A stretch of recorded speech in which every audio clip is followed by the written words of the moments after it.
standing, Mr. Speaker.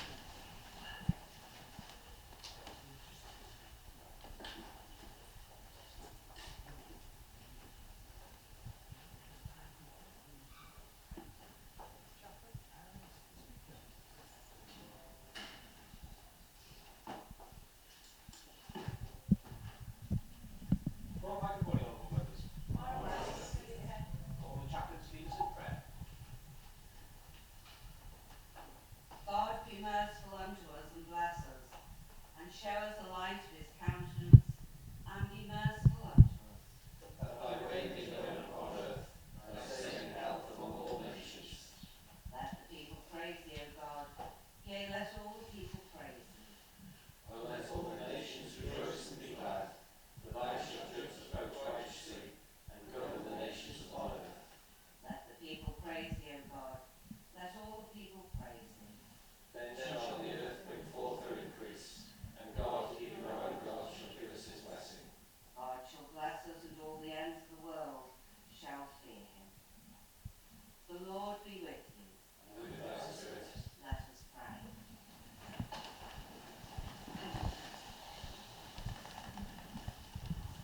Lord, have mercy upon us. Christ, have mercy upon us. Lord, have mercy upon us. Our Our Father, who art in heaven, hallowed be thy name. Thy kingdom come, thy will be done, on earth as it is in heaven. Give us this day our daily bread, and forgive us our trespasses, as we forgive those who trespass against us.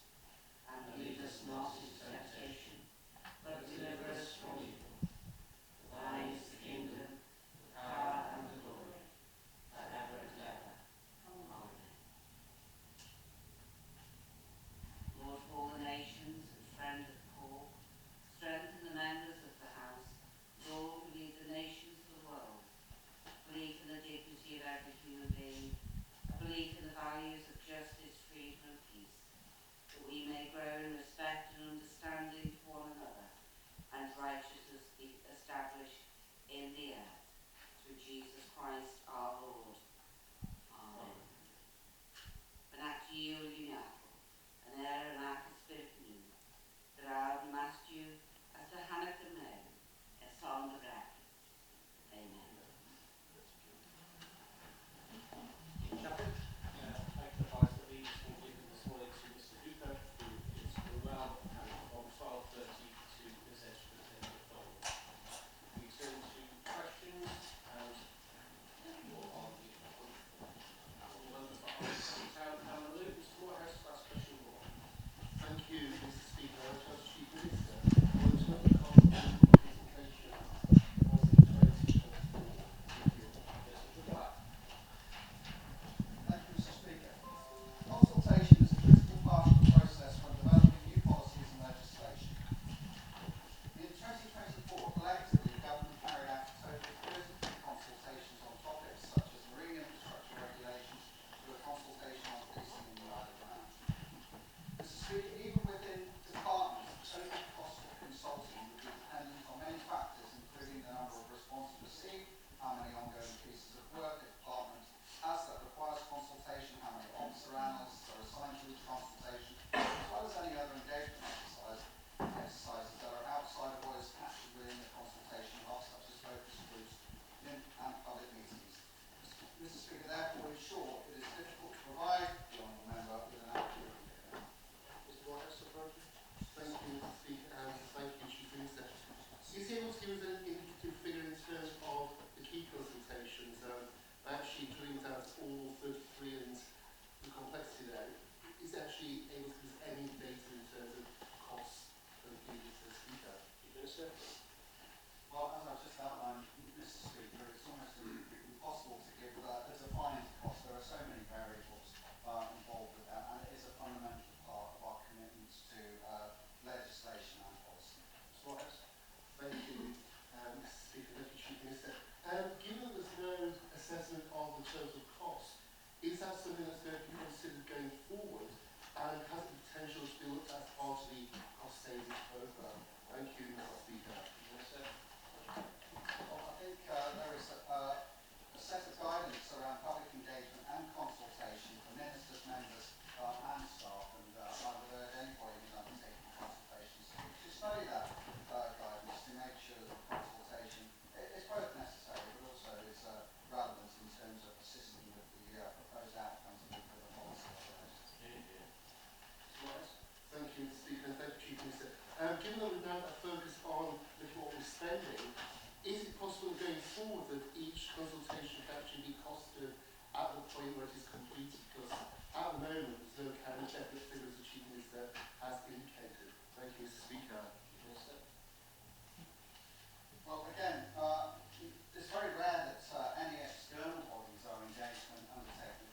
consultation. It is part of the duties of departments to effectively engage in undertaking consultation and public engagement, particularly around legislation and around ongoing policy principles such as policing and recent engagement that was undertaken in that respect. So it is very difficult to assign a cost to it because of the many variables. And I'll say to the Honourable Member that we have set clearly out the principles of these consultations, and I'll urge everybody to think carefully about the effectiveness of the consultation and its ultimate purpose. Question 2, call the Honourable Member for Central, Mr Thomas. Thank you, Mr Speaker. I'd like to ask the Minister for Infrastructure whether the terms of reference of the Islands Territorial Sea Committee have changed since July 2023, and if so, how, and for what reason? Call the Minister for Infrastructure to reply. Thank the Honourable Member for his question. It was proposed that the terms of reference for the Territorial Sea Committee were amended at the meeting of that committee held in October 23 and discussed again in 2024. I can advise that the changes as agreed by the committee were as follows. Amendments were made to reflect that there was no longer an Environmental and Infrastructure Committee of the Council of Ministers, and as such the updates from the Territorial Sea Committee should go directly to Council of Ministers.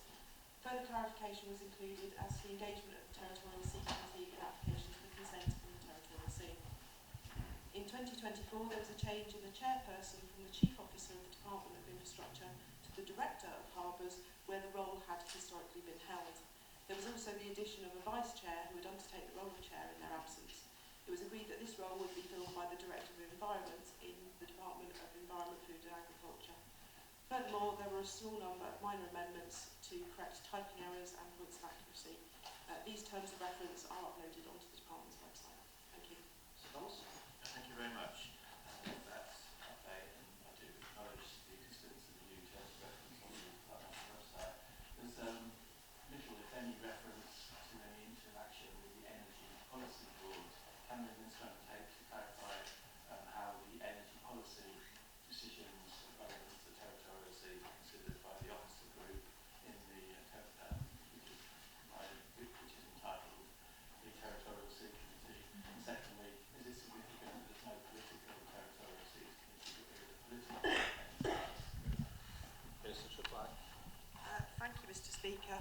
I don't have that information with me. I can go away and I can find out what the connection is, but as far as I'm aware, that wasn't what the question was targeted at this morning. Question 3, Mr Thomas. Thank you very much, Mike. It was because the terms of reference were changed, and I asked for the reason for the change, and apparently it's not to do with the fact that in October 2023, which is coincidentally the same time when commencement of discussions about the territorial seas, there was no connection apparently, but just a coincidence in time.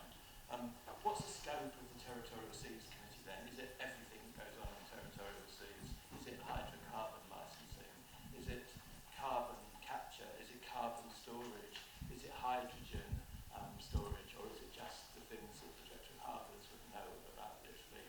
I ask in particular because I know yesterday there were fundamental changes, it seems, to the P2490 licence across, which now means that there's a lot more activity and consideration in the territorial seas of hydrogen and carbon capture and carbon storage. Minister to reply.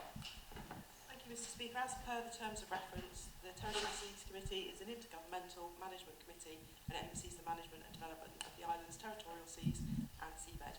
It considers and coordinates on matters including legislative requirements as well as national and international obligations. Mr Thomas, final supplementary. Thank you very much, Mr Speaker, and to the Minister for trying this, but nobody in the public, nobody in this place can be clear about the scope of this committee with the answers today in terms of reference. Don't throw any light on this.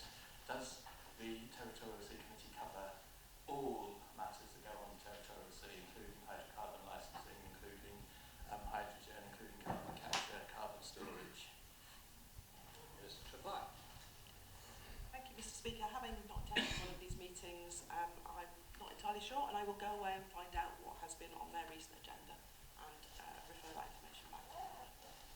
Into question 3, call the Honourable Member for Douglas East, Ms Farragut. Chief Minister, that the consideration is being given to seeking a new inquest into the deaths at Starlight in 1970.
jury found that the verdict in an inquest from a fire in Stardust nightclub in Dublin should be changed to unlawful killing. It's been noted that there were many crucial similarities between the Stardust and the Summerland fires. Does the Chief Minister agree that there is now compelling argument for re-examining the Summerland fire inquest in light of the Stardust verdict earlier this month, and that this would be a good example of a compassionate listening leadership? Well, it's not for me to make judgments on other circumstances or indeed to make judgment per se on what happened in some of that. I've stated clearly how such considerations for reopening or opening of the inquest could take place, and that process should have gone to the Speaker if so desired. So as the Chief Minister has outlined there that there would be a role to play if the Attorney General did receive such an application, would the government support that if the Attorney General received that? Would the government be behind reopening the inquest in order to overturn the verdict for the families of the survivors of the fire? Mr. Speaker, the government will support the application. The law clearly states it is for the Attorney General to determine whether there is reason to believe an inquest should be reopened. How does the government respond to concerns that the original verdict failed to properly hold those for safety factors that someone to account? It's the knowledge of the original inquest. As I said, Mr. Speaker, our job is absolutely to uphold the law as it currently stands. This matter ultimately is a matter for the Attorney General to determine as set out in the law, as I have explained.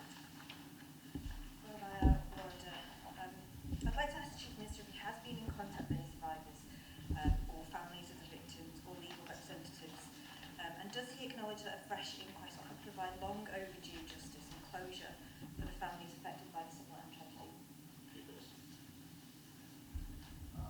Mr. Speaker, as the Honourable Court is aware, we've in the not too distant past celebrated a significant milestone, if that is the correct word, in respect of the Summerland tragedy, and the government has paid full respects to those who lost their lives and those who that day dealt with the tragedy and paid due tribute and respect and apologise where appropriate, and ask honourable members to carefully reflect that took place, and I understand took place in a respectful and entirely appropriate manner. Question 4 for the Honourable Member for Cast Assembly, Mr. Watts. Thank you, Mr. Speaker. I'd like to ask the Treasury Minister, how many people received job seekers allowance in January 2025, and of these, how many have been on the island resident for less than 5 years? Treasury Minister to reply. Mr. Speaker, I'd like to thank the Honourable Member for his question. Before answering, I think it's important to note that the job seekers allowance has two elements with different routes to entitlement. Entitlement to contribution-based job seekers allowance is reliant on a person having paid sufficient national insurance contributions in the relevant income tax years. Entitlement is not subject to a person having been resident of the island for a past period. Contribution-based job seekers allowance is paid at a flat rate according to the job seeker's age and is payable for up to 26 weeks. Entitlement to an income-based job seekers allowance is not relevant to a person having paid national insurance contributions, but entitlement is subject to, amongst other things, a person satisfying the Isle of Man residence conditions. A person moving to the Isle of Man who has no previous connection to the island would normally have to be resident here for at least 5 years before satisfying the Isle of Man residential condition. But a person who does not satisfy the Isle of Man residential condition may nevertheless be entitled to an income-based job seekers allowance if they can demonstrate to the Social Security Adjudication Officer that to deny them benefit would be exceptionally harsh or oppressive. The entitlement to income-based job seekers allowance is means tested, and the amount payable depends on the individual's age, their domestic circumstances, and any income or assets they may have. Income-based job seekers allowance can be paid for as long as the person continues to meet the entitlement criteria, including taking steps in each week to look for work or to improve the prospects of securing employment. Returning to the Honourable Member's question, I can confirm that 335 individuals were paid a job seekers allowance during the month of January 2025. Officers have examined the case papers of the individuals who are currently claiming job seekers allowance, and I'm informed that just 10 of them have been resident on the island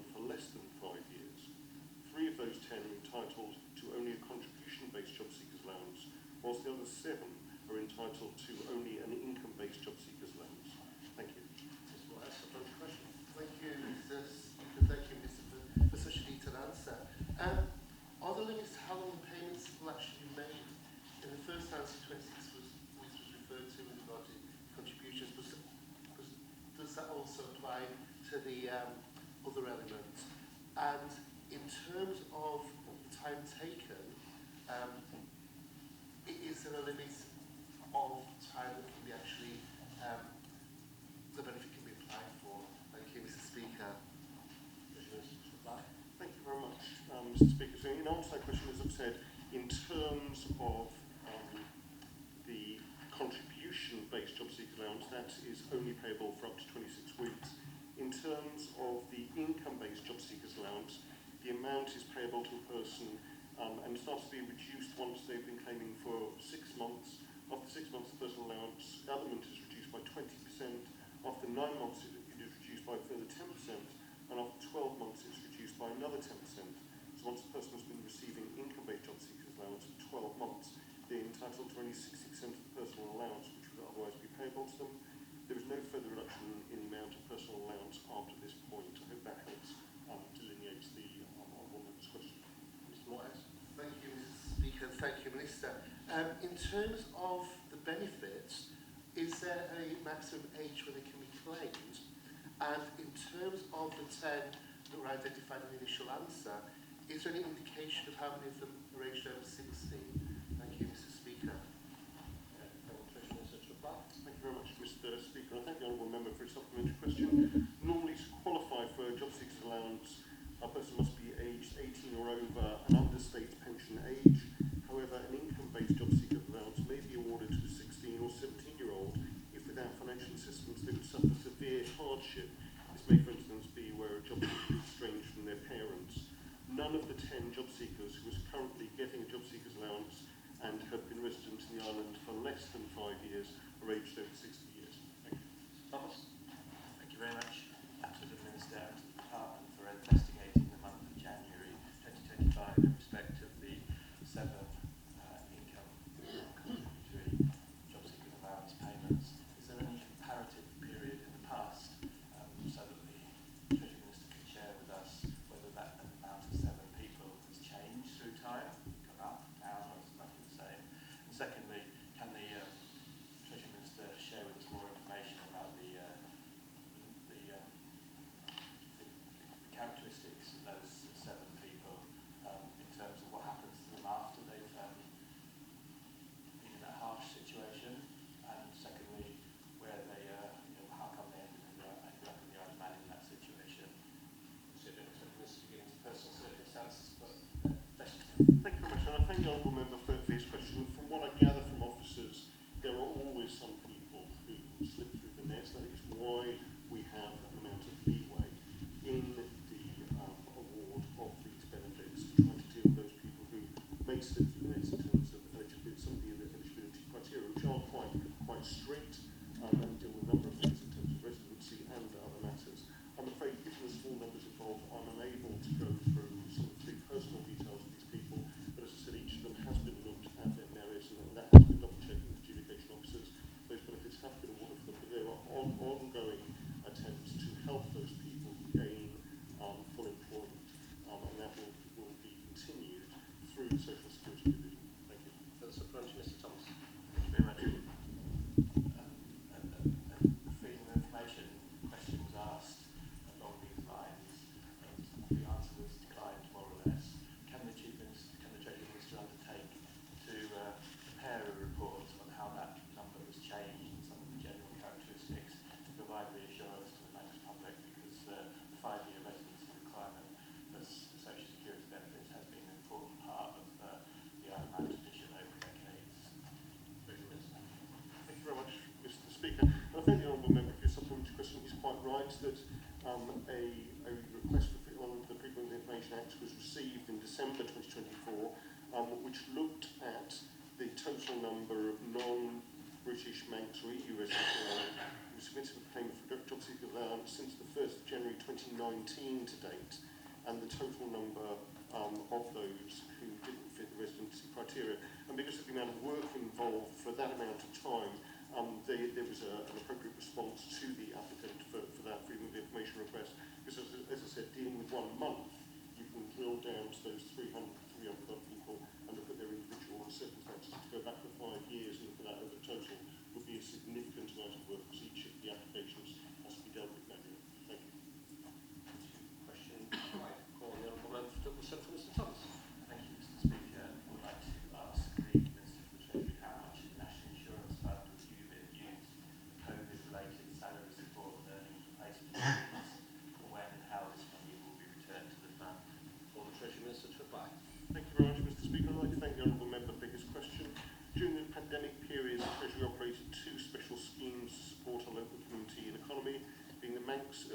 Replacement Allowance, or MIRA, and the Salary Support Scheme.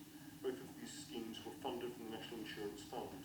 In total, the amount expended in providing these schemes was £90.6 million, being £12.2 million in MIRA payments and £78.4 million in salary support scheme payments. At the implementation of the schemes, it was determined that they would be funded from the National Insurance Fund, as these benefits were based on individuals being paid into the fund in the first place. As such, just like any other National Insurance Fund benefit, there are no plans to return this money to the NI Fund. However, projections in this year's budget shows that the fund continues to grow to over £1.1 billion. Thank you. Thomas? Thank you very much. So can the Treasury Minister just clarify his answer there? Because I think I heard him say that people who received MIRA, people who received the salary support would have got those benefits paid from the National Insurance Fund in normal times, not just in COVID times. Is that what the Treasury Minister just said? Thank you very much, Mr. Speaker. That's not what I said. These were two specific schemes that were produced during the COVID period to deal with people who are unable to gain employment. Since the scheme was set up in July 1948, it was specifically designed to provide unemployment benefits, sickness benefits, state retirement pensions, and other benefits in return for the payment of compulsory national insurance contributions. And that's what these new special schemes were employed during the COVID period, given the significant rise in unemployment during the pandemic. Thank you. Thank you very much, Mr. Speaker, to the Minister for further clarification. So, £90 million is a lot of money that was taken out of the National Insurance Fund. The interest on £90 million each year for 3-4 years would easily have paid for the triple lock changes that were done. Can the Treasury Minister confirm my understanding is correct that £90 million was taken out of the fund and consequently meant the problems that it caused for the fund and the future generations are actually as a consequence of money taken out of the fund? Thank you very much, Mr. Speaker. I can confirm that £90 million is a lot of money, but I can't agree with the honourable member's other assumptions.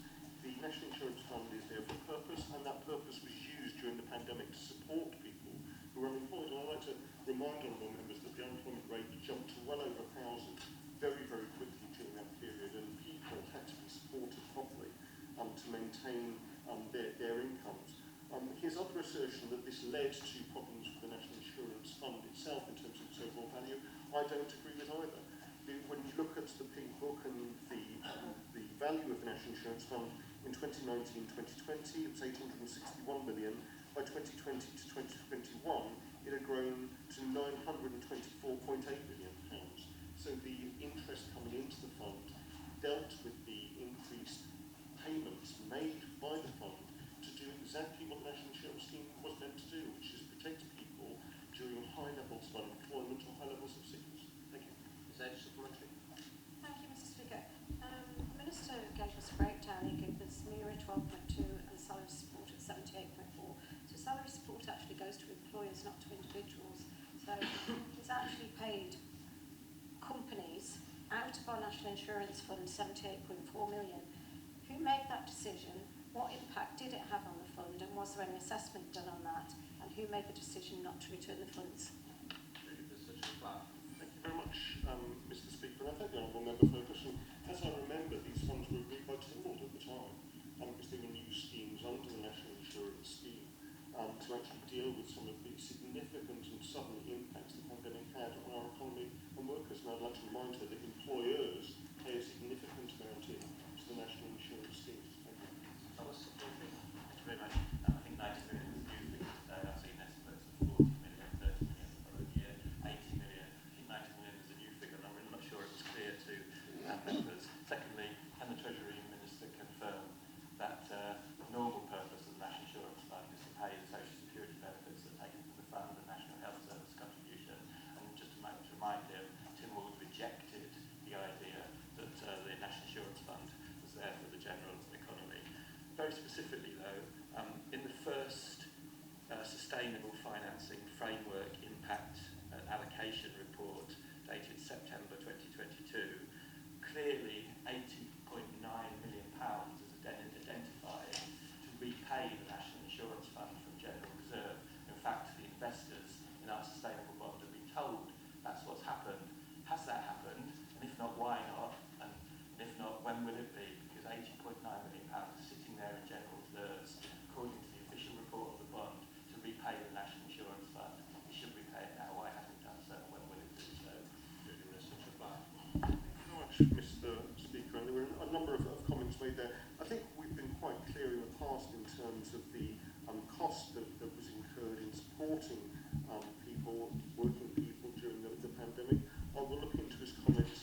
we know the breakdown for Mira, we know the breakdown for SSS, but he's committed that he'll make sure the 80.9 million identified as going back, but there's clearly a gap there. Can he commit to coming back to this honourable place and showing us the full amount of 90.6 and the comments he's just made on the 80.9?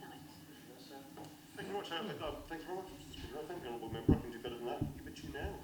In terms of Mira, in 2020-21, £11,601,000 was paid out. In terms of salary support, it was £66,508, totalling £78,110,000.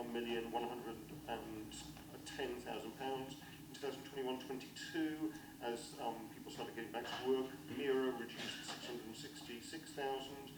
The salary support scheme was maintained at 11,871,000, totaling 12,538,000. In 2022-23, Mira, there were 14,000 pounds coming out for late applications that were dealt with appropriately, which gives the total for that period, whilst the schemes were operational, to the 60,633,000. Thank you. Sorry, 90,633,000.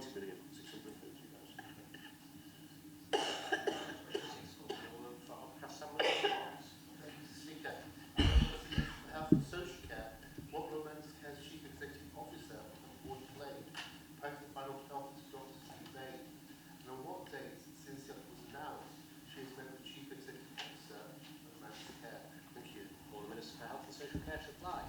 Thank you, Mr. Speaker. The Manx Care Chief Executive Officer led the negotiations with the British Medical Association, the BMA. Because Manx Care is the employing authority for these members of staff, the Manx Care Board is kept up to date regularly by the Chief Executive Officer regarding the ongoing negotiations. The pay offer was announced and accepted on the 29th of January 2025, and since then I've met with the Manx Care Chief Executive Officer on the 30th of January 2025 and the 12th of January 2025. Thank you, Mr. Speaker. Thank you, Minister. Thank you, Speaker. And what proportion of pay increase has come from the HSC? And will this be a recurring payment by the department at that fixed amount? Thank you, Mr. Speaker. Minister? Thank you, Mr. Speaker. For the year 2024-25, the Department has been able to support Manx Care to meet the costs of the pay award, including any payback because the Department's own spending has been lower than expected. Manx Care had already made provision for a 6% increase in 2023-24 and a 4% increase in 24-25.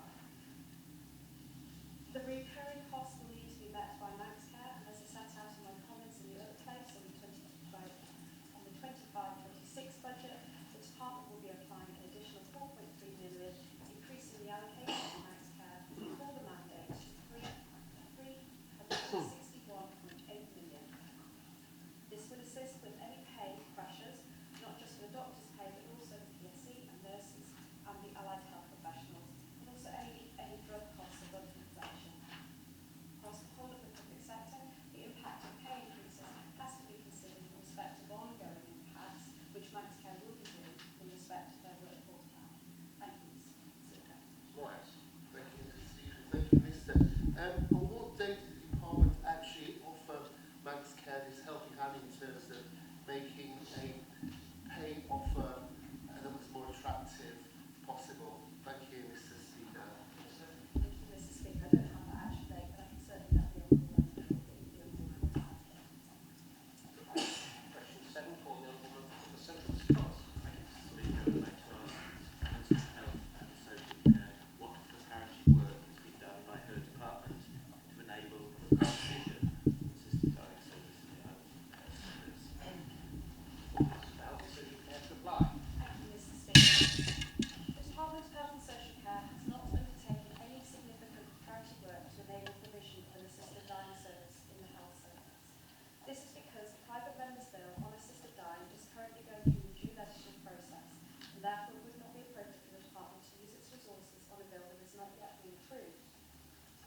The department's professional pharmacy advisor did review the bill to provide a response to the House of Keys Committee on assisted dying last year, following a request specifically about the pharmaceutical context and to provide technical comment on the bill's clauses. Thank you, Mr. Speaker. Thank you very much, Mr. Speaker. There would seem to be a difference between the Jersey and Westminster bills and our Isle of Man bill in terms of assisted dying, because in the Isle of Man we're Jersey and Westminster, they're having a piece of legislation that provides for the provision of an assisted dying service and funding for it. Does the Minister have any briefing about whether my understanding of that situation is accurate or not? Has any preparatory work been done in that space? Thank you, Mr. Speaker. The Department would need to take independent legal advice by the Attorney General Chamber. It would be worth reiterating that the government does not designate resources to a private member's bill ahead of the bill being passed in the branches.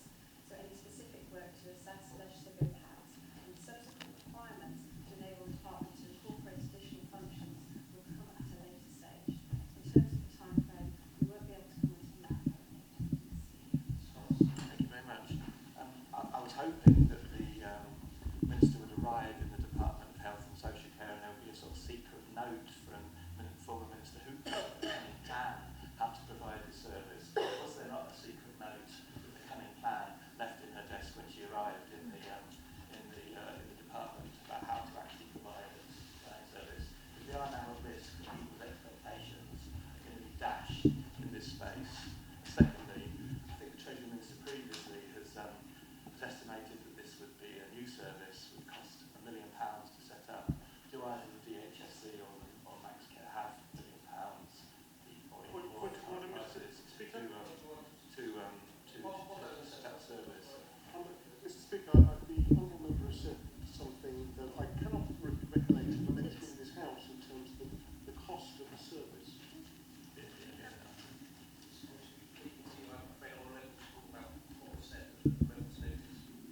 I think the record show that there was a question about the cost of the assisted dying service, and that was a ballpark figure estimated.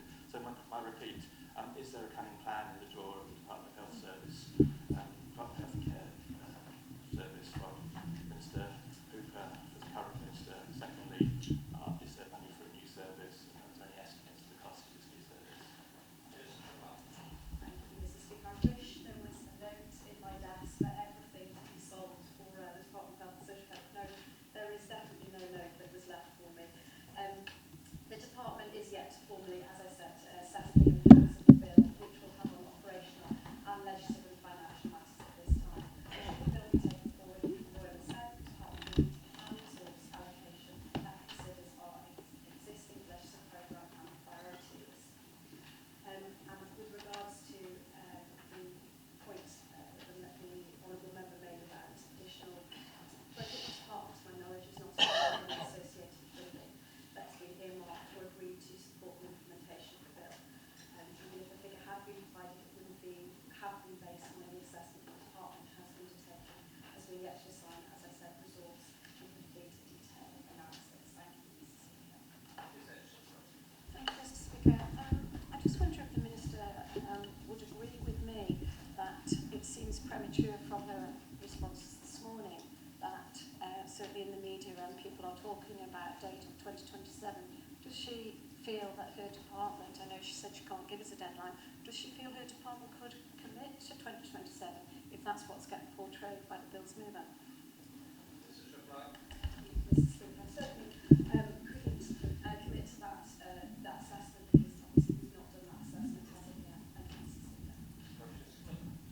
My order, I respect the Minister has mentioned that this is a private member's bill and resources wouldn't be committed, but would she agree with me that this is no ordinary private member's bill and will have big implications for her department, both legally and cost-wise? Thank you, Mr. Speaker. Absolutely, this will have a lot of impact on the department and that is assessment time completed. Thank you very much. Just before we sit down, can the Minister confirm then that the Department of Health and Social Care, or neither the Department of Health and Social Care nor MaxCare, have approached the Attorney General's Chamber to find to what extent the 2001 National Health Service Act, the 2016 National Health and Care Act, or the 2021 MaxCare Act is used to provide assisted dying service in the Isle of Man? Thank you, Mr. Speaker. As I said, the department will need to take independent legal advice, which is not happening with the Attorney General. Thank you, Mr. Speaker. Just going further on the acts there with regards to the Capacity Act, which is clearly not in place in the island, does the Minister know the date that we could expect our Capacity Act to be fully implemented? certain that the honourable member may know. Question 8, or the Honourable Member for Castle Leeds. Thank you, Mr. Speaker. I'd like to ask the Minister for Infrastructure what progress has been made with the Wall Street redevelopment initial statement. Thank you. Infrastructure Minister to reply. Good morning, Lord. I thank the honourable member for his question. The planning application for the Law Street site was submitted in May 24 and is currently under consideration. As this is a matter of the planning process, the honourable member can check the process of that application through the planning portal, which can be accessed through services.gov.im. Rather helpfully, all the submissions are dated, so it's easy to track the progress of any application that's currently within the planning system. However, as this application is in the planning system currently, I will not be making any further statement at this time. Thank you, Mr. Speaker, and thank you, Minister. Previous ministers spoke about how busy they've been progressing the development opportunities. I accept that it's in planning and that's going to prevent some limits on what can be done. But in the last 100 days, has the Minister actually had any briefings or been involved in any of the considerations regarding this future site? Thank you, Mr. Speaker. Thank you, Mr. Speaker. I refer the member to my previous answer. As this is a matter of planning, I will not be making further comment. Thank you very much. The Department of Infrastructure's most direct involvement in this is Section 13 obligations inside the planning process, most particularly housing, transport, possibly open space. Can the Minister advise whether the agreement has been made in principle with the developer in respect of each of those things? Because my recollection is an agreement was made several years ago, which perhaps has unravelled with, starting in July 2023, with comments about the public bus station endeavours. Thank you, Mr. Speaker. It's a matter of public record that the department were negotiating over a bus station in Law Street site, but as this is a matter that is currently in planning, I wish to respect the independence of the planning system, and I will be not making any further comment. Thank you, Mr. Speaker. Just shifting the conversation slightly, going to just focusing on the car park situation. In May 2022, that contract ended, and the previously minister before that referred to the unmanaged car park as being a potential consideration for the courts. How's that going? Has that been resolved, or is it still an ongoing problem? Because that surely won't be part of the planning process, an independent situation. The car park is open, you can park there today if I choose to. Thank you. Thank you, Mr. Speaker. I rather think that's outside of the scope of the question. I don't know if the honourable member is parking there or not, but I guess it's free parking, isn't it? Thank you very much. So this is about the context of the Law Street developments, not specifically about the planning application. Can the Minister confirm that commuted sums are still collectible by the Department for the housing obligation under the strategic plan? And can the Minister still confirm that those commuted sums can be used for things other than housing, like bus stations? Thank you, Mr. Speaker. As far as I'm aware, community sums were used for housing, but I will go away and check that out. I wasn't aware I had powers to use them for anything else, and I don't intend to. Thank you, Mr. Speaker. I'm rather concerned that I'm actually asking a question that had all the focus on last time I asked the same question, and the Minister is refusing to provide any information about the car park.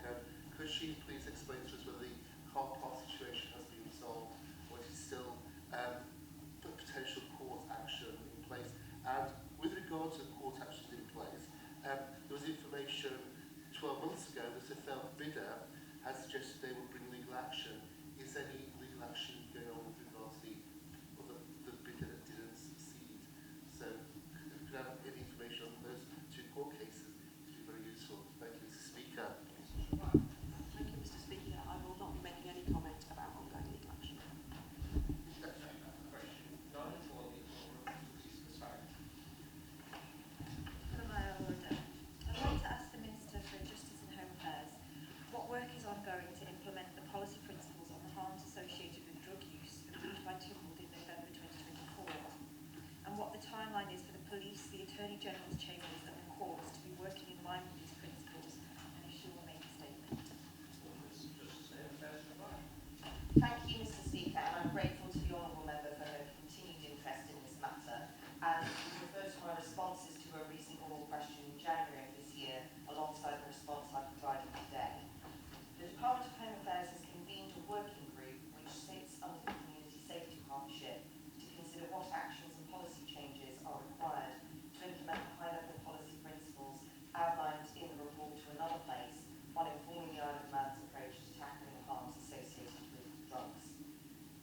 held its first meeting on the 19th of February 2025 with representatives from the following agencies or departments: Home Affairs, Prison Information Service, Isle of Man Constabulary, Manx Air, Public Health, Department for Education, Sport and Culture, Victim Support and Motivate.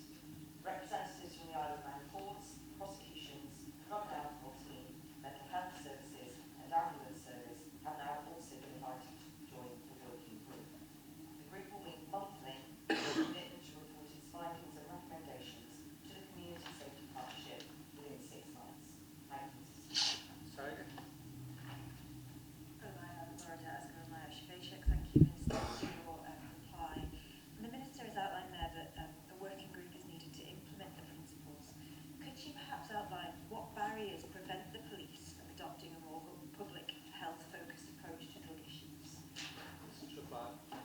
Thank you, Mr. Speaker, for giving me violin to the answer I provided in January to the Honourable Member's question at that time. But if the Honourable Member recalls, the principles that were approved in another place by Honourable Members were high-level principles, and at the time we discussed that what we were looking for was a whole system approach in order to address the harms in their entirety associated with drugs. And so the constituent members of the working group are already involved in that, as whilst we recognise there are harms associated with criminal justice, aspects of the harms associated with drugs, there are also matters associated with prevention, treatment and education and so forth, and hence the working group approach to translate high-level principles into policy change and practices. Thank you, Mr. Speaker. Sorry? Thank you, Minister, for your replies. It just seems a little incongruent that we approved a more compassionate, health-orientated approach 4 months ago, yet all these various teams involved seem unable to work in line with that until they're instructed to do so. I'm sure the Minister can accept that many people will believe that teams working for the public could orientate themselves in line with the policy principles, and perhaps might question why are they not just doing that.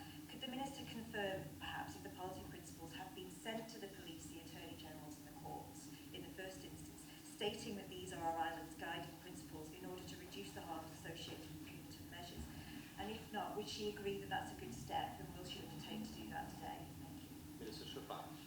Thank you, Mr. Speaker, and I really do understand the member has a passion to make sure that this work progresses, and as I said when I answered a previous question in January, it remains my commitment to make sure that those high-level policy principles approved in another place absolutely are now worked on, but I think it's important that we take a whole system approach, and I think it's important that all the constituent stakeholders work with those high-level policy principles in order to translate them into what we do to build on our existing framework networks that are designed to support particularly our young people, whether that's the police early action team or other actions that we already have available, so we can build on the existing framework and look to see what we can do further to reduce the harms associated with drugs. Thank you, Mr. Speaker. Can I ask the Minister what direction is being given to police leadership to ensure frontline officers understand and apply harm reduction principles? And what timeline is the department working to for full implementation of harm reduction practices across these agencies? And how will she communicate that progress to honourable members and to the public? Minister Shafar. Thank you, Mr. Speaker. I think as I previously alluded to as well, I think it is important to distinguish between the policy principles we determine as politicians and the day-to-day operational responses of not only the constabulary but the prosecutions and courts. So what I referred to in my initial answer was the working group is in place. They are due to meet monthly, and they are due to report their recommendations as to policy and practice changes within 6 months. I'm very happy once I have those recommendations to report back to honourable members as to what recommendations have been forthcoming and next steps in order to bring them forward into changes to policy and practice. Thank you, Mr. Speaker. Turn to question 10, for the woman from Castle Newsflash. Speaker, I'd like to ask the Chairman of the Managed Utility Authority whether a quality impact assessment is being carried out for the wind turbines project. Thank you. For the Chairman of the Managed Utilities Authority. Thank you, Mr. Speaker, and I thank the honourable member for his continued interest in the good work carried out by the Quality Act of 2017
Chairman.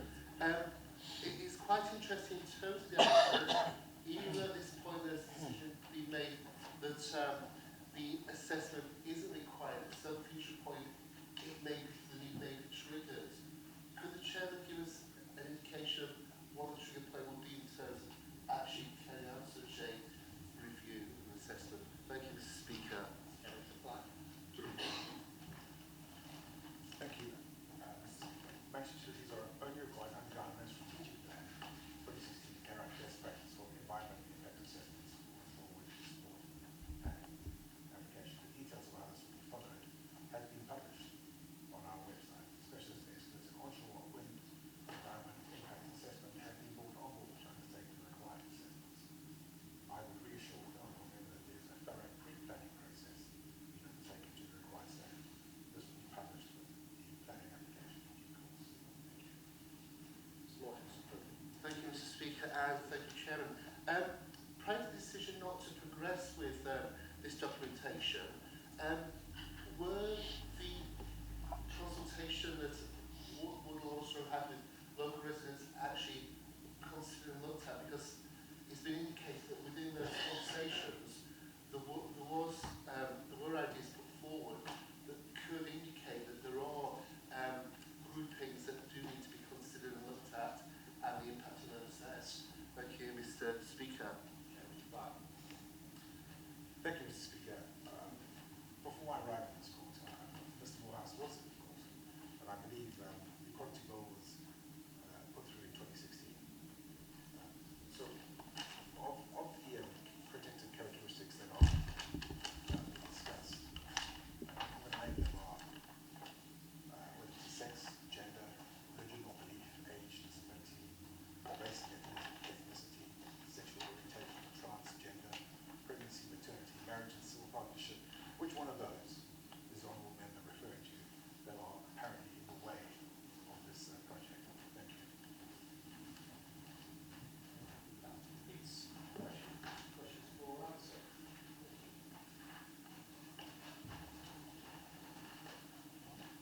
I've been handed a matter of urgent public importance in the name of Ms. Edge, a motion that says that the House of Keys is of the opinion that the Department of Infrastructure should put in place all necessary arrangements to support the fulfilment of the licence with Kroger. Business can of course be interrupted by a matter of urgent importance. The process is at Standing Order 2.4. Proceedings may be interrupted by a member seeking to move immediate discussion of a specific matter of urgent public importance, in which case written notice of a motion for immediate discussion of a specific matter of urgent importance must be given to the Speaker, which has literally just been done. And if the member who has given notice is supported by 4 other members rising, no amendment or debate being allowed, such motion shall, with the leave of the House, take precedence over any other business. The first question, therefore, is: are there 4 members willing to stand in order to propose? I see 1, 2, 3, more than 4 members. The matter is, thank you very much, please seated. So it therefore determined whether it is the leave of the House is given in order to debate the motion. So again, no debate or amendments being allowed. I'll call on the clerk to put the vote as to whether we debate the motion that I have just read out, and that is that the House of Keys is of the opinion that the Department of Infrastructure should put in place all necessary arrangements to support the fulfilment of the licence with Kroger. So we are voting on whether to debate that.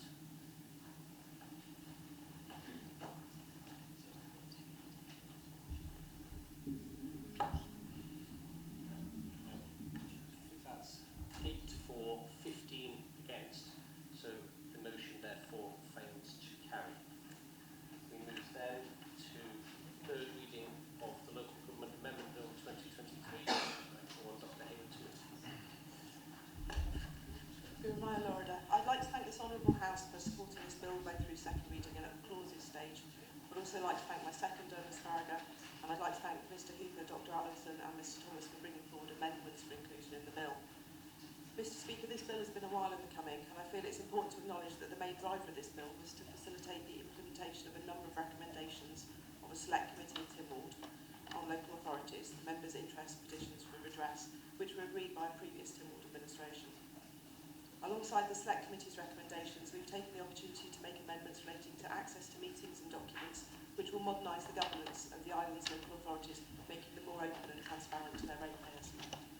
Furthermore, the bill proposes to update enabling provisions related to the local government superannuation scheme within the Superannuation Act of 1984.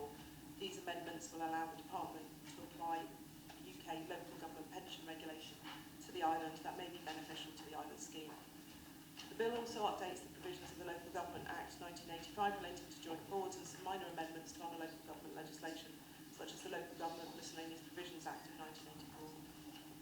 Mr Speaker, this bill will also change the procedure by which local authority bylaws are approved. Once this bill is enacted, local authority bylaws will only require departmental approval. This change in procedure will help streamline the approval process for local authority bylaws. The Local Government Miscellaneous Provisions Act of 1984 specifies that a local authority shall hold and manage open space for the purpose of allowing enjoyment by the public. This bill allows the local authorities to use the licensed open space to other parties to manage and to use those spaces for the benefit of the community. This bill clarifies the status of local authority boundaries and how the boundaries can be changed, either through mergers or boundary extensions. And furthermore, the bill will also devolve power to set members' expenses and allowances to the local authorities themselves. Finally, in light of the sale of the old Market Hall on North Quay, the Douglas Market Act of 1956 is no longer required, and this bill will repeal that act. I hope that honourable members will now give this bill the full support, nor do I beg to move that the Local Government Amendment Bill 2023 be read for the third time. Thank you, Mr Speaker. I do thank the Minister for moving the third reading, and as she rightfully says, this piece of legislation appears to have been going on for a long period of time. But I do have a question, if possible. I think we've all had correspondence from numerous local authorities, you know, especially I've had one from my own constituency as well, and I've obviously, I think most of us have seen the one from Peel Town Commissioners yesterday, and the questions being raised. So my question to the Minister really is in respect of the amendment that was moved on the 11th of February, which I won't go into full detail, but it was obviously clearly moved at that sitting.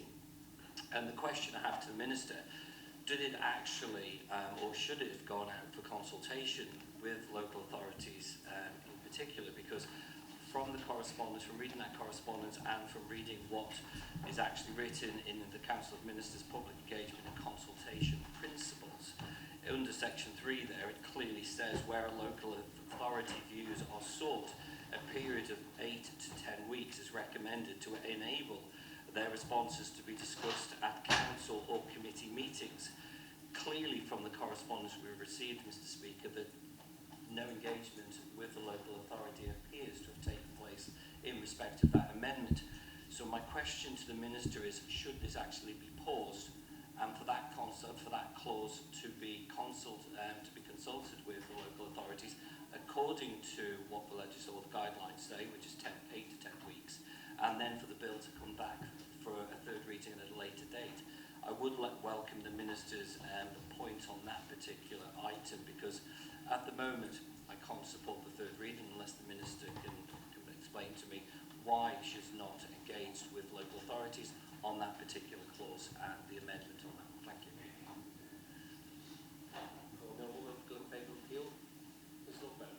Thank you, Mr Speaker. I might be in a minority, I think, in sort of considering the emphasis on consultation and engagement, because I think that, you know, we all know from experience the issues that come up when constituents aren't served by an effective local authority. And I think this bill does go some way to trying to address accountability and performance. I'm really rising because I am actually a bit disappointed in terms of the sort of rejection of other worthwhile amendments that I felt that really should have been considered by DOI and also the Council of Ministers, and actually they related to the idea of having a requirement for proper performance arrangements, performance management arrangements and reviews on a statutory basis for clerks of local authorities. They also related to a proposal for local authorities to publish spending plans, which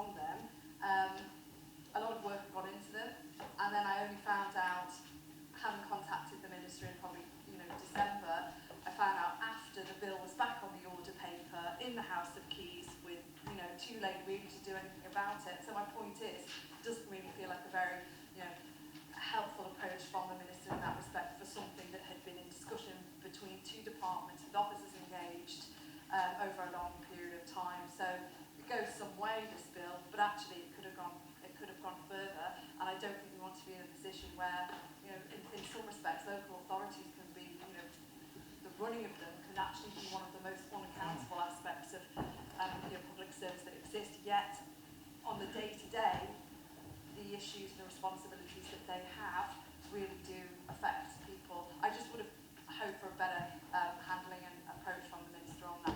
Thank you, Mr. Speaker. One for the Central, Mr. Thomas. Thank you very much. Please to second this budget has already been seconded.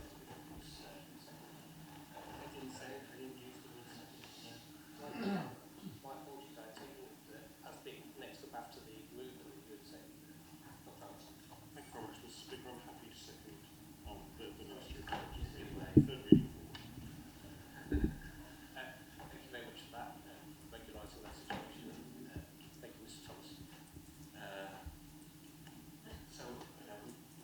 We've got a bill that's been slowed down lots of times. It was slowed down by the Legislative Council after this last general election because they wouldn't consider it, although it had passed in the House of Keys. The identical bill, exactly the same bill, came back again in 2023 and got a long way, but then it was slowed down because two ministers at the time, both backbenchers now, had amendments to bring to it. Then I was going to take it through clauses, but the House of Keys decided to put it back to the minister. We didn't then to take it forward immediately, but it didn't happen immediately. And then we ended up with the farcical situation where it gets restarted again recently, and then mega amendment, one particular mega amendment, two didn't get added to it and got added in at that stage just before a storm without the local government unit explicitly explaining what the minor amendments that got in was exactly to the local authorities. And so I've actually spent some time talking to many of our, exchanging emails with many of our excellent commissioners and excellent clerks around the island. I've got correspondence from many of the commissioners in the areas which you represent. I don't actually know whether they've been in touch with you directly or not. So there's northern parishes have been writing to me. I'm not sure whether they've been writing to the local MHKs. But where we are is only two of us voted against this new clause. You clearly, and at the end, council of ministers and the department made a bold and brilliant but potentially reckless amendment that gave it official government sanction because everybody except for the state and myself voted for that new clause. So we are where we are now, and we have got the potential that the rest of the councillors will become very, very criticised, trying to sort out exactly what this means for local authorities, because something's happened that they didn't even know was going to happen, never mind having a chance to consider the merits of what's going to happen. So I do think at the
first can I deal with the comments around performance reviews for clerks? It's my understanding that that wasn't agreed to by council, and putting those performance reviews on a statutory footing was something that was decided not to progress with. So that was the advice that I'd had at the time. I wasn't on Coleman at the time, so I'm not party to those discussions. However, I am advised that as part of the regulations that sit under this, that we can do some work around there. So all the work that has been done is not lost, it just won't be statutory, it'll be within regulations. With regards to the new clause, this was a backbench amendment. It could have been tabled at any point, and it was approved by this House as amended. If it was a government-sponsored amendment, yes, it would have gone for consultation, but it wasn't. It came through as a backbench amendment. And so any member could have tabled any further amendment to this, however wide-reaching, and we did have the debate about it at the time.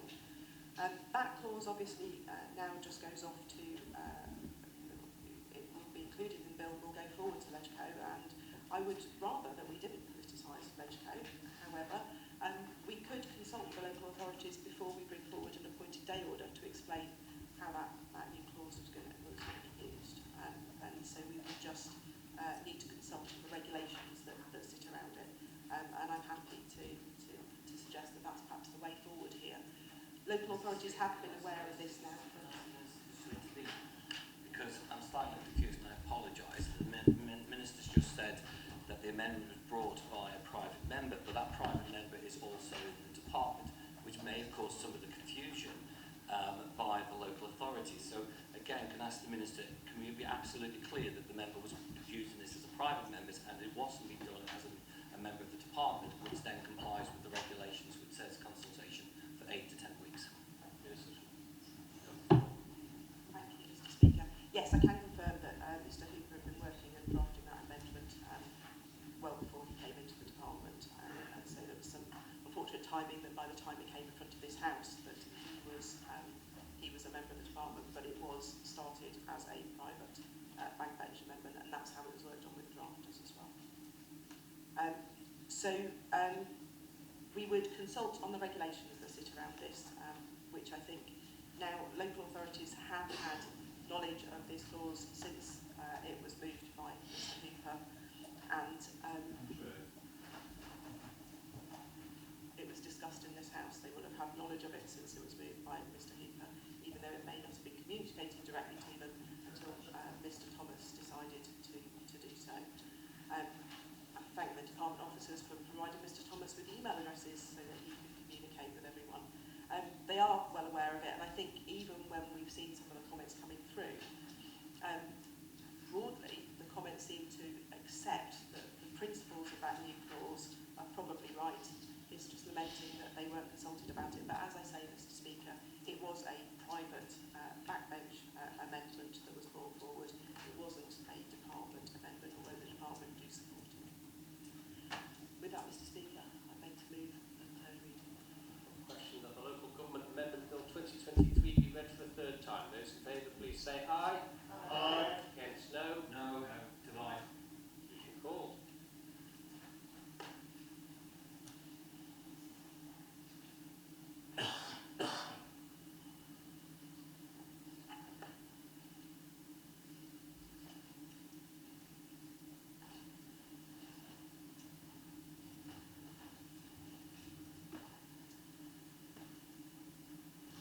Now, honourable members.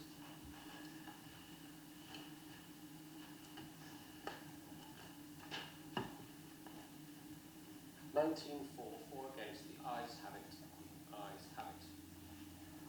We turn now to consideration of council amendments. We have 14 motions in front of us in the name of Dr. Allison, which will be moved. It's intended to be moved separately. So I call on Dr. Allison to move first of his motions. Thank you very much, Mr. Speaker. I'm grateful for the scrutiny and deliberations of the assisted dying bill by the Legislative Council. We have before us 26 amendments, many of which I think strengthen the safeguards and monitoring within the bill. I'm grateful for Clerk Tynwald's office for grouping these by theme on the order paper in front of us, and would like to thank them and take them in this order. Amendment 1 links the commencement of this bill through an appointed day order with the requirement that Clause 22 of the Capacity Act 2023 must already be in operation. This clause concerns the power of the court to make declarations specifically regarding capacity. I beg to move that the House to agree with Council's Amendment number 1. Barb, will work for the East. Thank you, Mr. Speaker. I vote to second. So very much. Question that Amendment 1, with regards to Amendment 1, the House to agree with Council's amendment. Those in favour, please say aye. Aye. Those against, no. The ayes have it. The ayes have it. Amendments 217, 21 and 24. Dr. Alice. Thank you, Mr. Speaker. These amendments strengthen some of the safeguards within the bill. The words coercion or duress are substituted for coercion, duress or undue influence. This is a reflection of the concerns raised regarding possible coercion and the need for additional training and analysis to identify it. Mr. Speaker, I beg to move that the House to agree with the Council amendments numbered 2, 7, 17, 21 and 24. Honourable Member for the East, Mrs. Barber. Thank you, Mr. Speaker. I vote to second. So very much. Ms. Lord Brennan. Thank you, Mr. Speaker. I'm just going to make my points overall as relates to this proposal. I think it sort of spans out into the whole. I don't actually think House of Kings will get to revisit much today. Ultimately, from this point forward, I'm not going to be supporting any of the proposed amendments that have come back to further embed some of the issues that we've had. I think actually this bill should be bounced back by the Legislative Council. It's not fit for purpose, and I think that it will come with severe and serious consequences for the Isle of Man. I make that point now, Mr. Speaker, because I may not be able to make it in the rest of the time today. Thank you, Mr. Speaker. Ms. Edge. Thank you, Mr. Speaker. Obviously, just to concur with my honourable colleague with regards to we may not get the opportunity to speak about this, but I just do want to give notice that I will be talking about Amendment 6 later, but I've got real concerns. My view on it has not changed. Some of the amendments do make sense, and as we come to them, obviously, any members will be able to speak about that. However, I think it's a very dangerous bill coming to the Isle of Man without the safeguards. And we've seen what's happened in Westminster, and certainly the safeguards for our most vulnerable in society, and we do have an awful lot of them, I do not feel are appropriately covered within this. And, I hope the Speaker is going to be fair to everybody today and give them the opportunity to speak against the amendments if there's any further concerns. But I feel this is a really bad day for the social contract, for the Isle of Man and for our people, the most vulnerable in our society. Thank you, Mr. Speaker. You were last to speak a bit of latitude. However, I want to be really clear that the motion before the House is with regard to the amendments from Legislative Council. This is not a rehash of the third reading debate. Yeah. Can you just, Speaker, just to help, just to put the clarity, so could you just confirm, I'm not speaking to these clauses which are quite general, could you just confirm then that the only amendments would be possible would be an amendment to the exact Legislative Council amendment that's on the table before us, and if somebody wanted to express the fact that the Legislative Council should have considered an additional one, but didn't consider that area, like the points that came up in question time this morning, there's nothing one can do at this stage, because even though the standing orders allow for a new clause, it's been decided that no new clause can be introduced at this stage unless it's to do with bringing consensus between Legislative Council and the House of Keys. The only way of bringing new material before the House at this stage would be for it to have already been drafted and to be put before the House on a motion to suspend the standing orders. And I have received no such drafted new clause amendment or any other new material. So you are very much restricted to the motions and the amendments from Council that are before you, honourable members. Otherwise, it will be irrelevance and repetition, which is obviously a breach of standing orders. Do you have a point of order, Ms. Edge? Mr. Speaker, is there not an opportunity for an adjournment if there is something which individuals do need to bring? As I've already mentioned, I wish to bring an amendment to the MRC's amendment at number 6, because it's really helpful amendment, and it has brought concerns to me that whilst we've always in this bill been Can I just stop you there a second? If you want to move an adjournment when you get to amendment number 6, then that would be the time to do it. But we're still on. so it is a possibility. That's I suppose what I'm seeing from this. Thank you. Or move it to apply to the debate regarding amendment 2, 7, 17, 21 and 24. Thank you, Mr. Speaker. I thank the honourable members for expressing their concern. That's been a consistent theme all the way through, and I do respect also their disagreement with this bill in its entirety and in its principles. But going back to the significant debates we've had in this honourable House, and also the significant debates in the Legislative Council, I beg to move that amendments 2, 7, 17, 21 and 24 be agreed. Question that amendments 2, 7, 17, 21 and 24, the House do agree with Council's amendments. Those in favour, please say aye. Aye. Against, no? No. No. The ayes have it. Division called.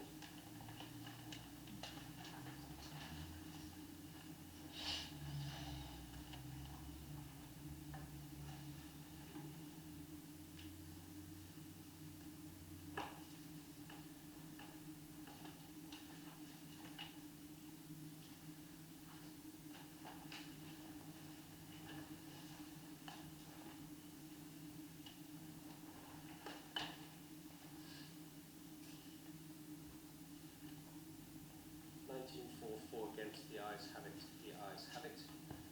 Call on Dr. Hanson to move his motion regarding amendments 3, 9, 19, 22 and 25. Mr. Speaker, these amendments all add the additional requirements that there is understanding by the individual involved of the palliative care treatments available. This requirement is then exercised and scheduled to be signed by both the doctors involved. Mr. Speaker, I beg to move that amendments 3, 9, 19, 22 and 25 are accepted by the House. Mrs. Barber?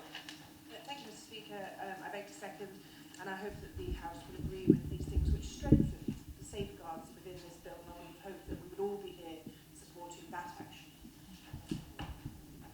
Thank you, Mr. Speaker. I wonder if obviously it's moving the amendment for the Legislative Council, but could the mover please confirm that anybody involved in this process, whether that be a GP or any medical practitioner or anybody involved, that it would be resident on the Isle of Man? Or the mover to reply. Thank you very much. Well, thank the honourable member for her question about the residency criteria for people taking part in any future assisted dying proposal. The legislation in front of you makes quite specific reference to the Healthcare Professionals Act 2014, which details the ability of people to have a licence to practice on the Isle of Man, but also the establishment of a responsible officer on the Isle of Man. Furthermore, in clause 6, in terms of the declaration, it states that the independent doctor must be suitably qualified. Also, the attending doctor may be, but need not be, the registered medical practitioner who diagnosed the person is terminally ill. Now, turning again to one of the key parts of this bill, which is clause 9, the intention to participate.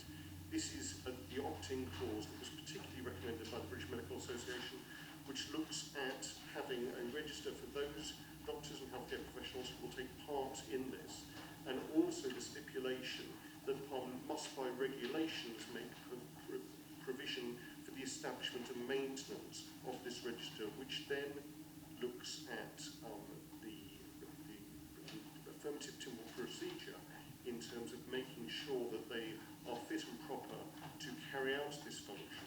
Now, part of those regulations are made by the Parliament to stipulate that the various doctors need to be resident on the Isle of Man, or they need to have a substantive role on the Isle of Man, because we do have visiting oncologists, for instance, who are not resident here, but visit locals quite regularly.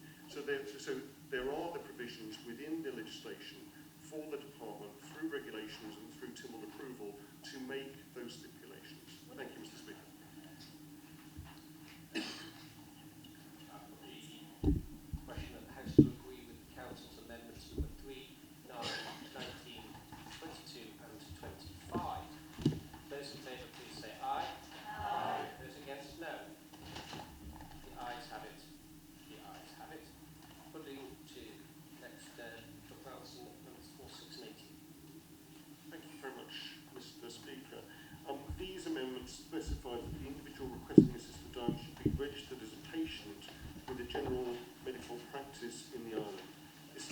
greater clarity with respect to access to medical records and continuity of care. I'd like to move that amendments 4, 6 and 18 are accepted by the Council. Barber? Thank you, Mr. Speaker. I vote second. And once again, I feel this strengthens those safeguards we talked about in the bill, and also is something that I know has been done in other draft versions of bills that have been considered in other places, and feels like a sensible addition to me. Thank you, Mr. Speaker. I'm particularly, and it's just really follows up from what the mover of the bill, private members bill, has just stated. So our Healthcare Professionals Act 2014, so I'm proposing that we adjourn at this point today because, honourable members, Amendment number 6 and particularly with regards to the practice of a GP. Currently, GP practices are all registered with RNI on the Isle of Man.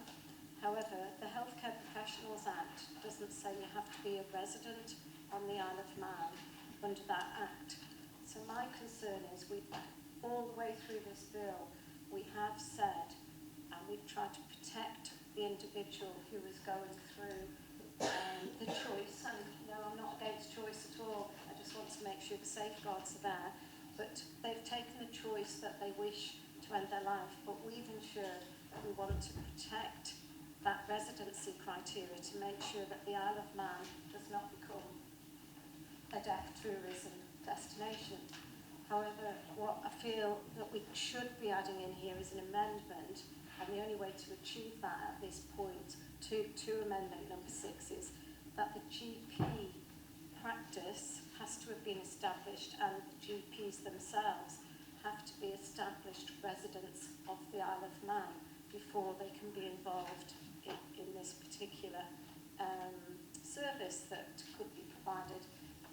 So I'm proposing that we adjourn, or if there's any other way, Mr. Speaker, to be able to try and get an amendment in, because the Healthcare Professionals Act does not say you have to be resident on the Isle of Man to carry out any of that functionality.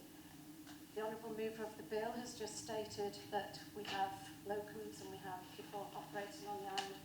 They come under contract, Mr. Speaker, through our health service, through our current Manx Care system. They're not contracted as private individuals themselves doing it. So I really do want honourable members to really consider this carefully, that we put lots of protection in for the individual to make sure they're resident on the island. I don't want us to not be in the position to make sure that the people performing any activity for this service cannot be held account to the Manx public if anything goes wrong. If a GP is not under contract through Manx Care, or anybody taking out any of these practices not under contract through Manx Care, they have to have their own private individual insurance. However, if they're not practicing from the Isle of Man, we cannot hold them to account in our courts, Mr. Speaker. We've seen this in the past. And we need to ensure that anybody involved in this, if this legislation goes through and is agreed by honourable members, that anybody involved in this activity can be held to account to the Manx public in our Manx courts. If the honourable mover of the bill can assure me that if a doctor flies in for a week to carry out these activities, or a day, they can be held to account in our Manx courts, because I believe they cannot, Mr. Speaker, and I think that is a serious derogation of duty if we pass an unsafe bill for our people. I've said I'm for choice, but we've got to make sure this bill is safe, and I think a small amendment in here to make sure that that is covered, so that anybody carrying out any of this practice can be held to account in our courts, I think is crucial. And I would encourage honourable members to really consider that carefully, because once this Act comes in, if anything goes wrong, and it's from somebody that's decided they're going to come in for the day, and, well, I know it can't be a day, but they're going to be operating in this space because they're happy to support individuals in this. Again, it's choice of the individual, but they can be held to account in our courts, and I've not seen anything in this bill that would enable that, Mr. Speaker. So please please consider whether we could adjourn at this point to ensure that we have that amendment in there, that anybody who's operating this service on the Isle of Man can be held to account in our courts, because the Act that the Honourable Mover has stated, the Healthcare Professionals Act, I cannot see anything about residency status. It's just about the profession and the professional regulatory bodies. Thank you, Mr. Speaker. Just to get some clarity, firstly, the Honourable Member will appreciate that as she hasn't come and spoken to me about this, I have no idea of the amendment she actually seeks to move is in order or not within the scope of this part of standing orders. However, with regards to the duration of the adjournment, I appreciate some clarity from her as to how long she wishes to adjourn this item for discussion. Thank you, Mr. Speaker. Sorry, apologies. I have discussed it with the clerk. He does say it's Me, Ms. Edge. okay, that's So, fine. how long you want to... Stand corrected. I was not aware that I needed to do that before stating it on the floor, Mr. Speaker. So I would suggest a 2-week adjournment like we would get for any amendment, Mr. Speaker. Okay, thank you. So just so the House is perfectly clear what the motion is. Ms. Lord Bennett, Honourable Member for Glenhaven P. Thank you, Mr. Speaker. I think the issue I would take with this proposed amendment is that it's really linking in this whole process with the provision, with effectively being registered with a GP. So there's two. Okay, I was just wondering, are you seconding the motion for the No. adjournment? I'm sorry, I thought you were calling me to speak on No, that. can I just ask, is there a second of the... Thank you, in which case we are, in the first instance, in an adjournment debate. There's a 5-minute time limit on any contributions to the adjournment debate.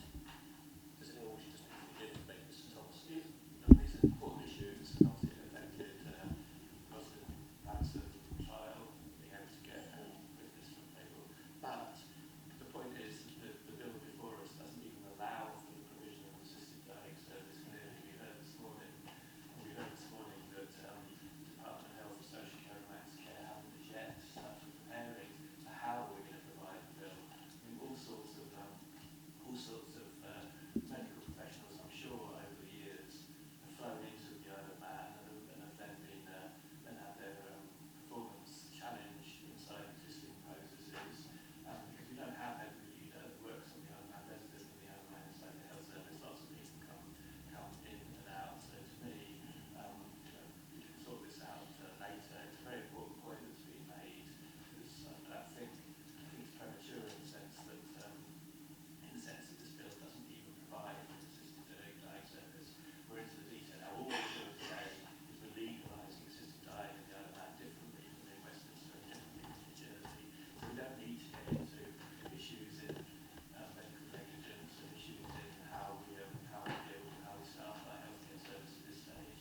That's sort of come in future years once we get round through the government to actually decide how we provide the service. We're ages away. We've got regulatory development across to take place before the Isle of Man can provide the assisted dying service. The bill before us today is flawed compared to the Westminster one, because in Westminster there's a 2-year deadline for the bill to come into force.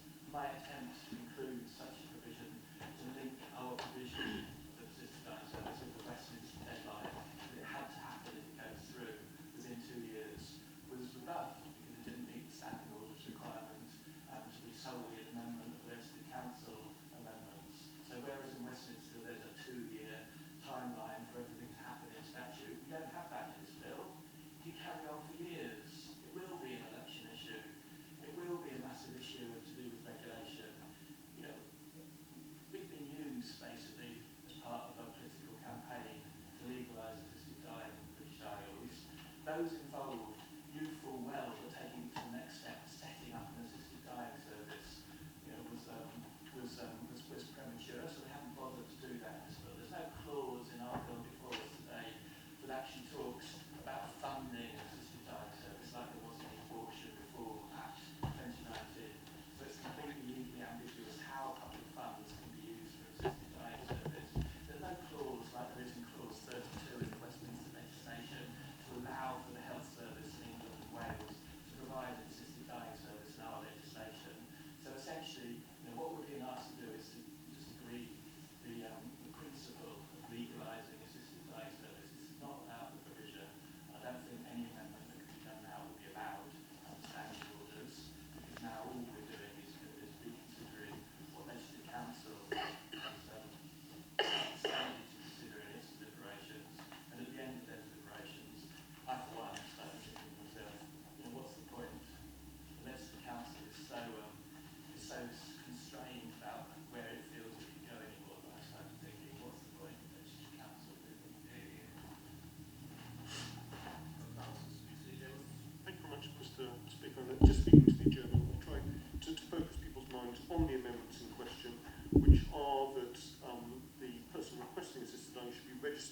patient with a GP practice on the island. I think that was brought in quite rightly by the Legislative Council in reaction to some of the parts of the draft Westminster Bill, but it is just a draft bill at this moment, Mr.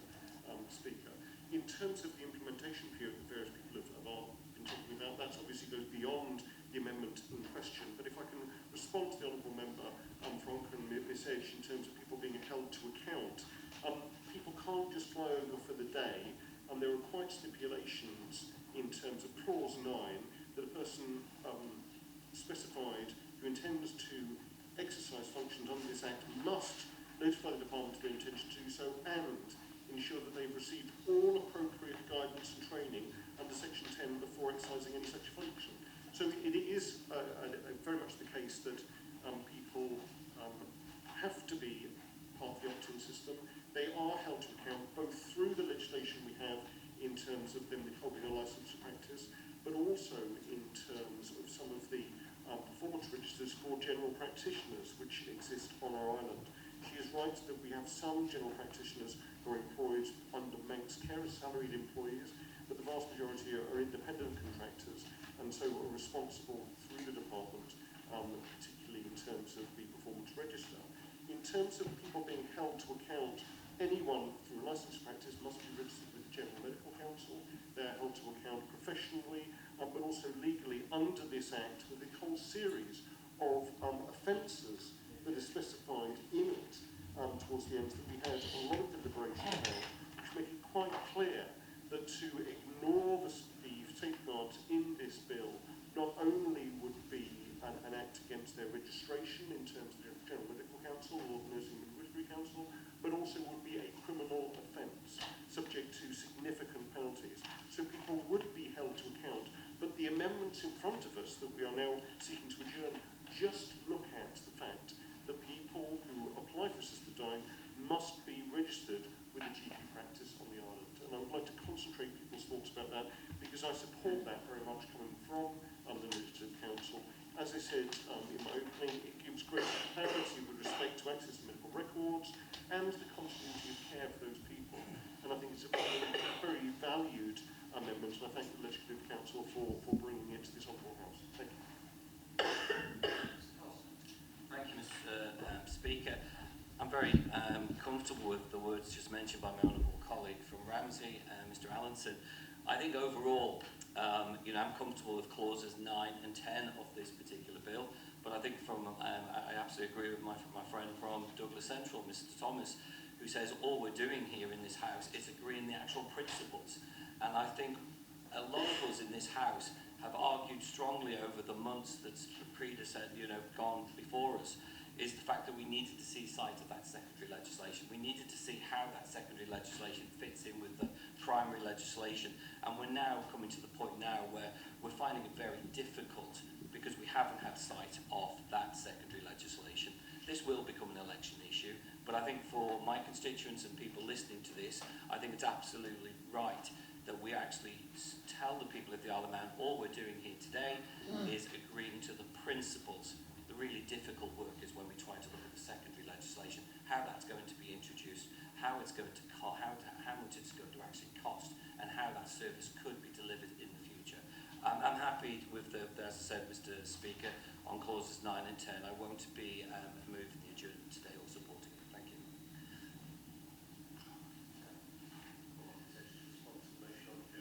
Thank you, Mr. Speaker, and I thank the few contributors. And I totally agree that the GMC there is to hold doctors to account. But it was very clear from the mover of the bill, he said that they have to adhere to the safeguards. But the concern that the Manx public that haven't been consulted with very, very well, not like Westminster, not like Scotland, not like anywhere else, Mr. Speaker, there's been no public engagement on the Isle of Man. No public engagement. That's why our Chief Minister tried to get a referendum through. Because the people of the Isle of Man have not had what other jurisdictions have had with regards to this bill. The safeguards. Many of our charities, many of our doctors have real concerns. So for the mover of the bill to stand up and say they can't ignore the safeguards, they can ignore safeguards that aren't there, Mr. Speaker. And there's many that are not there for our most vulnerable in society. The ones that will be cared for by the state. Perhaps the ones that the very mover of the bill actually talked about way back in, let me just find it, Mr. Speaker, in the Hansard. Let's go back to May 2024, the 27th, sorry, the 7th of May 2024, Mr. Speaker, when the mover of the bill said, there are costs of providing for assisted dying, but at the moment we have costs. I hate to talk about money when we are talking about choice, autonomy and dignity, but we do have costs with people having terminal sedation and being in hospital beds, Mr. Speaker. That's what the mover of the bill said. That we're blocking with some of these patients that the honourable mover of the bill thinks perhaps could have another choice. They might already be very vulnerable at that stage. They might be coerced at that point, Mr. Speaker, in a hospital bed. I've seen this live in action, Mr. Speaker. I've seen an elderly person asked, do they want to die? And Mr. Speaker, it's really, really important that we have ethical people that will protect our most vulnerable and also protect them under their GMC rules, but without the right safeguards for the people of the Isle of Man, and ensuring that they are residents of the Isle of Man. We will have no choice in our courts with these individuals. The Honourable Mover didn't state, he said they couldn't come for a day, but he didn't say they didn't have to live on the Isle of Man. And I feel anybody involved in this, if it does get to that stage, and we keep hearing draft bill today, draft bill, we're still in draft, we should have done a lot more consultation then, shouldn't we, with this draft bill? But I'm really concerned for our Manx people with regards to safeguards. It's clear we haven't got to have resident doctors, and I think, or anybody involved from the health profession today. I think that's been clear from the mover of the bill, and I accept that that's, you know, something that nobody's really talked about in here until I've brought it up today, because we've always been about protecting the patient. And the only way to protect the patient is to make sure that everybody involved in this particular bill is resident on this island, and the Manx public can hold them to account in our courts. Thank you, Mr. Speaker. A question that is consideration of Council's amendments 4, 6 and 18 being adjourned for 2 weeks. Those in favour, please say aye. Aye. Against, no. Aye. Ayes have it. Division call.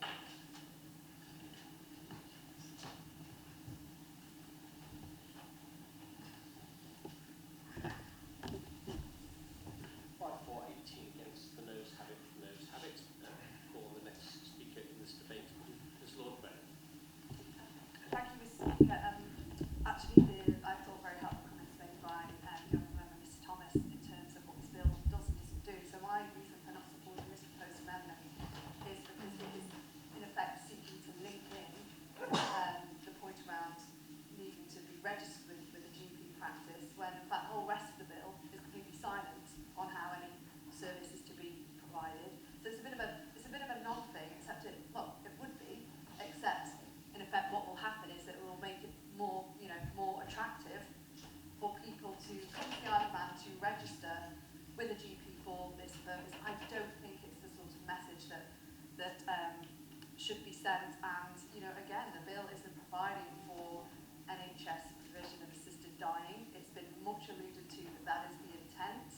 The idea that regulators could follow to clarify this, I don't think that actually will be possible in terms of how things have been set out as they are. So it's almost a bit of a distraction as a qualifier. I think what we're seeing is people reaching to try and make slightly better something that actually is flawed. So I can't support that. Thank you, Mr. Speaker.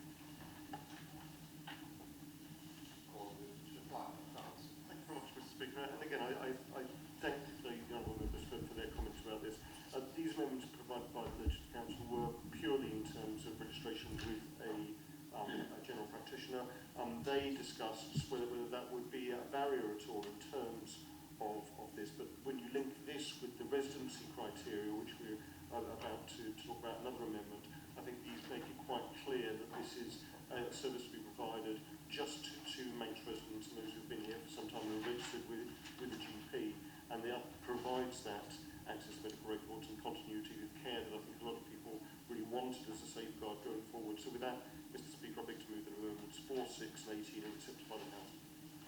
Motion of the House to agree with Council that amendments 4, 6 and 18. Those in favour, please say aye. Aye. Against, no. Divine. Aye.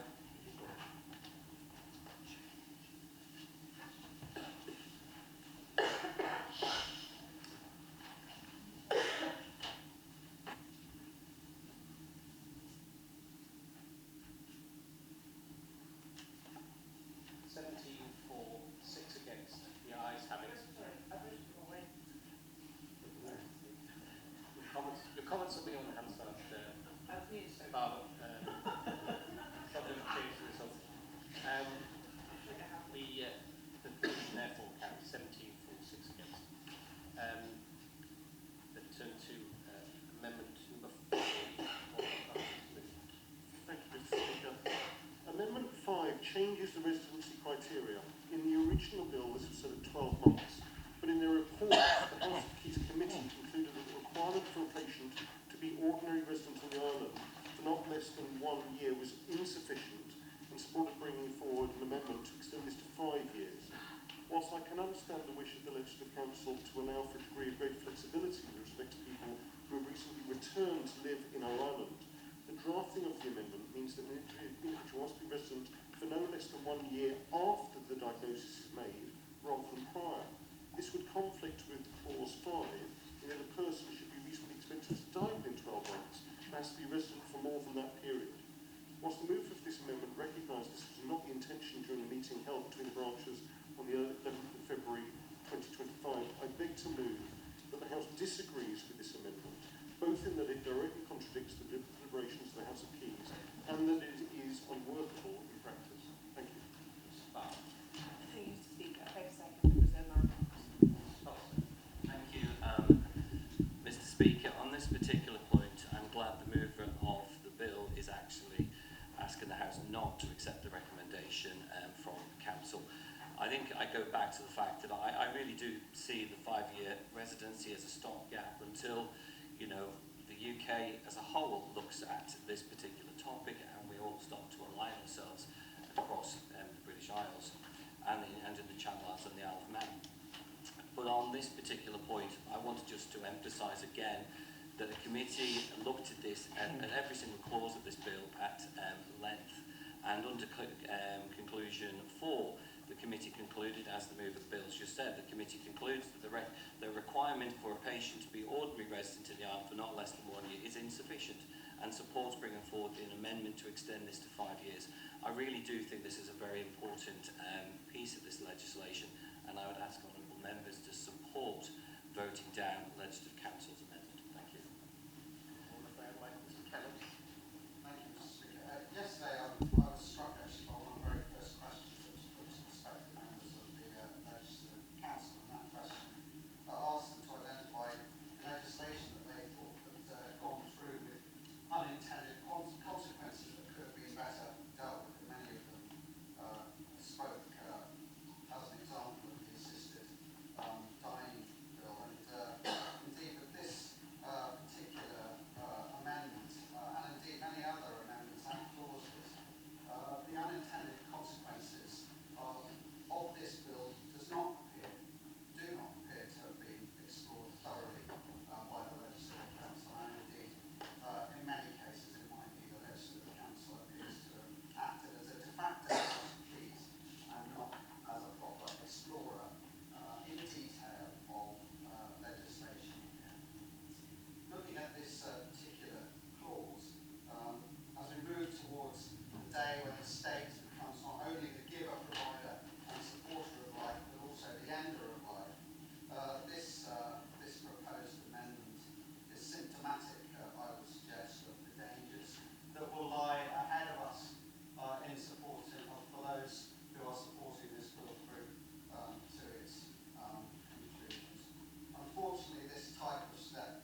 vote that because the motion is to disagree with legislative council, anyone who disagrees should vote for, and anyone who doesn't vote against. To save any confusion in relation to the vote. Green button. Thank you very much. I disagree with the list of council members who support the I do think that we all ought to remember, especially in the context of Jesus' remarks just now, that as Christian laid out very, very clearly at the close of the stage, that all of our experts seem to prefer a 6-month terminal diagnosis. And that was the sort of thing that we heard from the experts. Somehow we ended up with residents' terminal illness being out of line with what we'll probably end up having to amend this bill to, depending on what happens next in Westminster before we can bring it into laws, because obviously the GMC and the Pharmacy Council and the Nurses Council are not going to spend too much time thinking through the differences any more than they spent a lot of time thinking through the differences between 14 weeks and 12 weeks in the abortion legislation in the Isle of Man. So I do think that we should reject the Legislative Council amendment, and in so doing, we should remember that what we're really saying is assisted dying would end up with the British Isles, the British Islands framework. The idea that we can, in some senses, we can pioneer the provision of assisted dying service was always naive. People in here have got well informed about lots of aspects of this, but the idea that we can consider ourselves, in some sense, superior to other parliaments around the British Islands, and in some sense preempt and force the regulatory bodies across to do things was always slightly naive. So that's where we are, and I will be making Dr. Adams as a common sense and actually recognising that effectively this 5-year means that we will end up with a Scottish, Welsh, English, Irish and Jersey approach to all of this. One from Cass Hamlin's Club. Supporting the opposition to this. And I want to associate myself as well with the Chief Minister's remarks there. I am disappointed with the Legislative Council over this. I don't think we had the scrutiny that was required, and especially as we've had the committee looking at it in a huge amount of detail. So I'd just like to ask to move on this, where the bill goes now, if we if that's further discussion. Just clarify that in the remark. I thank honourable members for their question. In response to the last question, obviously any agreement or disagreement with the various amendments needs to, well, any disagreement needs to go back to the Legislative Council. Their next regular sitting will be on the 11th of March. So they will have to look at the decisions made in this honourable House. But I thank honourable members for their statements, because I think that's very powerful in terms of our opposition to changing the residency criteria and the reasons for doing so. Also, this honourable House passed various regulations that needed to be brought in to actually specify what ordinarily resident was. And again, that's another important safeguard to guarantee that this is a bill provided for Ireland residents and not other people. But addressing some of the comments made in terms of where we are and where other jurisdictions are, I certainly don't think myself that there is supremacy over other jurisdictions. I was given leave to introduce the Private Members Bill back in May 2022, long before this came onto any board paper in terms of the United Kingdom. But there is certainly a synergy with communities moving towards being far more accepting of assisted dying and asking the people represented to bring this in. So with that, Mr. Speaker, I move and I thank the Honourable Member, Mr. Ashford, for his clarification that this amendment be rejected, i.e. you vote for the motion being rejected with the green button. Thank you very much.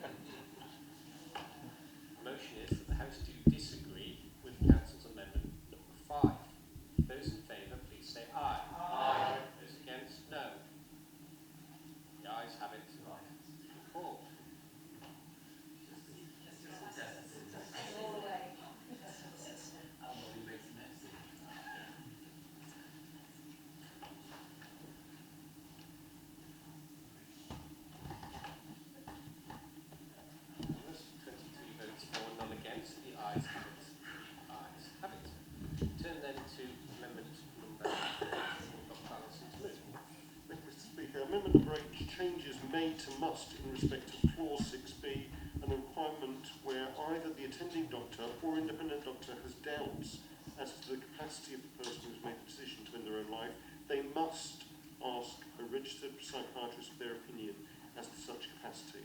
I beg to move that Amendment 8 is accepted. Barber? Thank you, Mr. Speaker. I beg to second and reserve my remarks.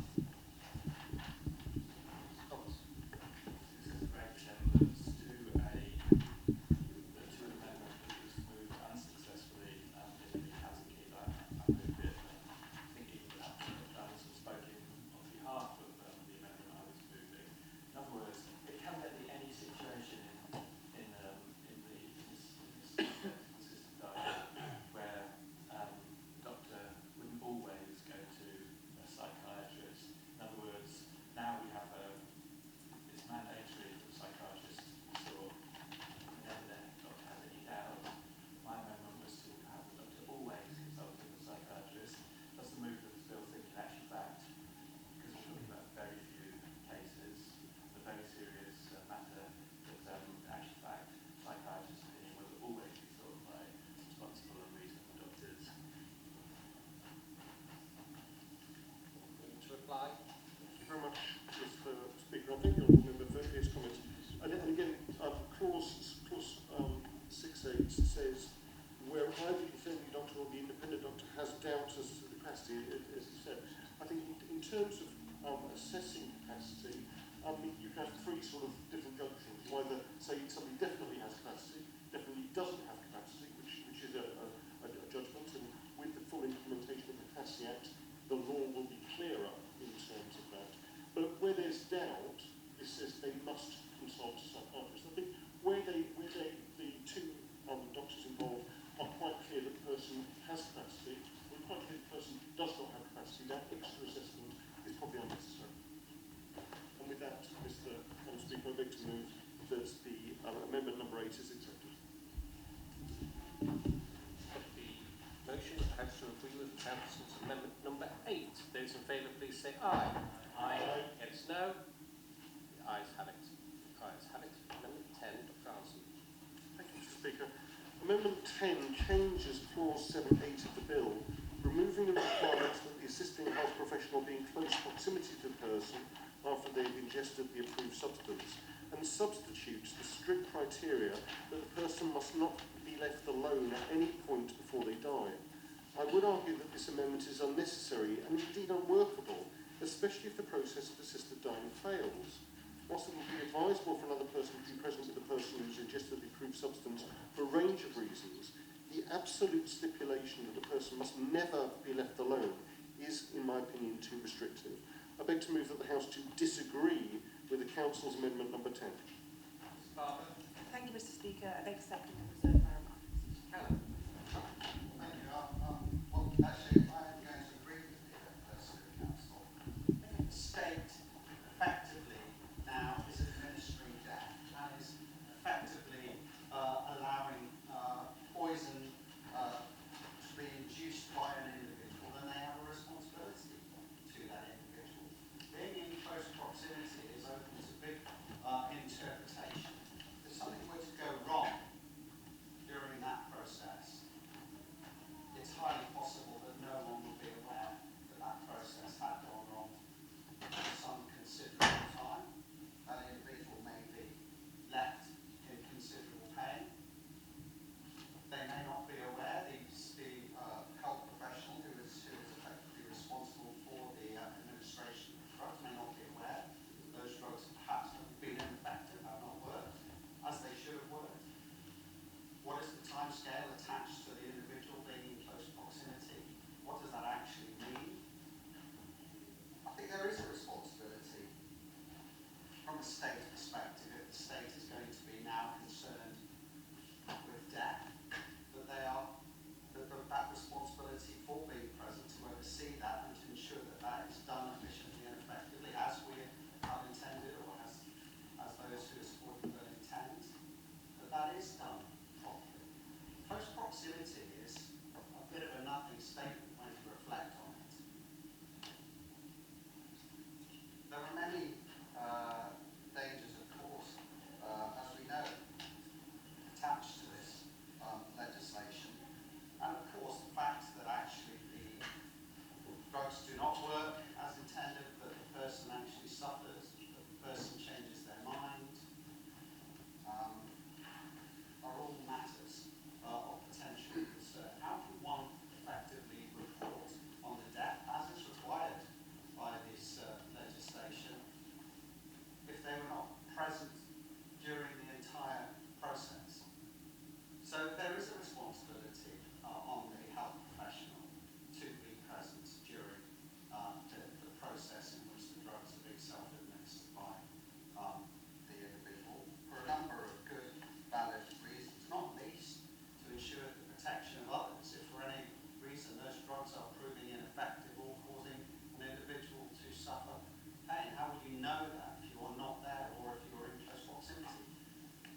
also not being in close or being under this sort of close proximity vagueness potentially may lead that individual to be exposed professionally as well.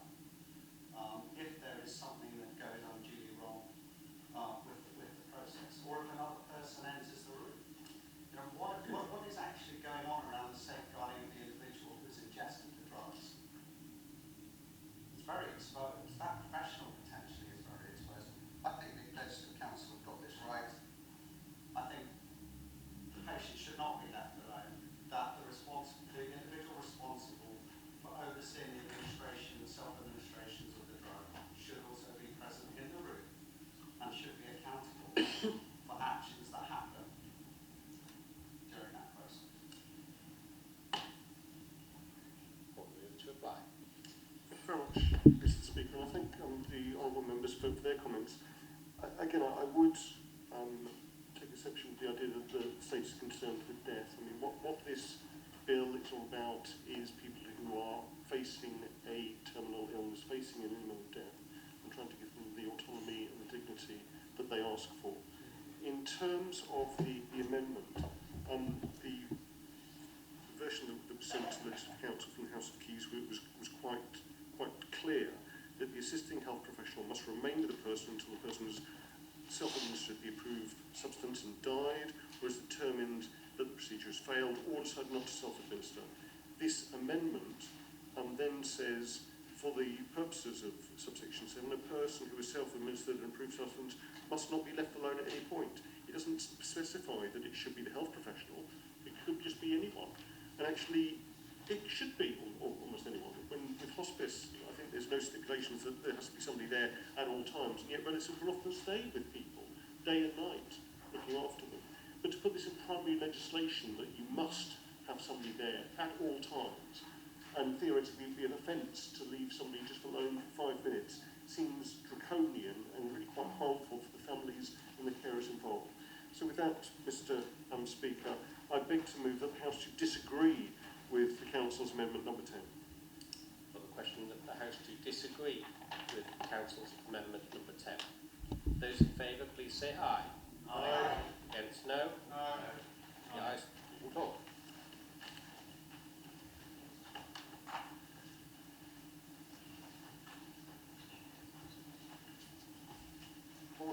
For, 9 against.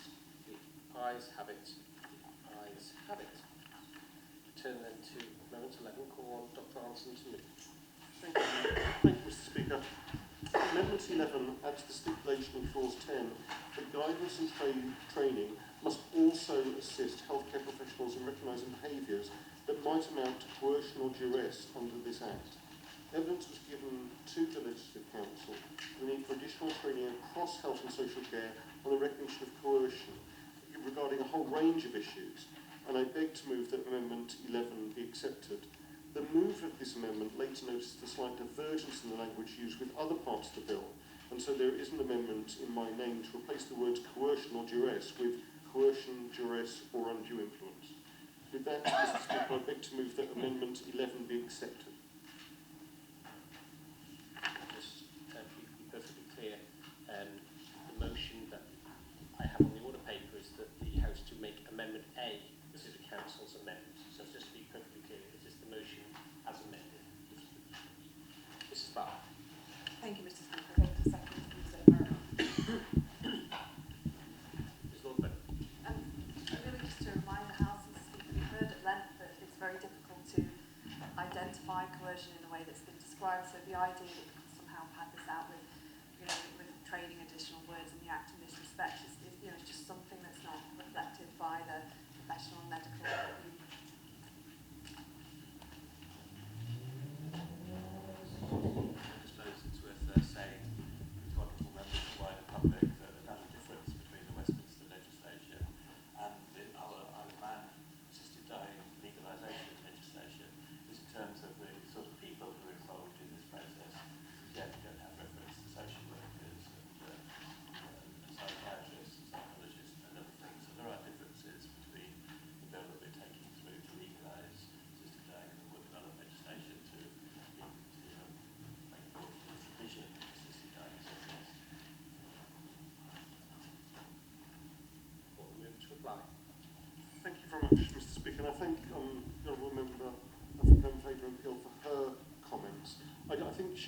absolutely right that particularly with the passage of the Domestic Abuse Bill and to some degree the Sexual Offences and Received Applications Act, people have been far more aware of coercive control, of coercive behaviour, of things that we think and sometimes hope don't happen, but do happen across a whole range of social issues on our island.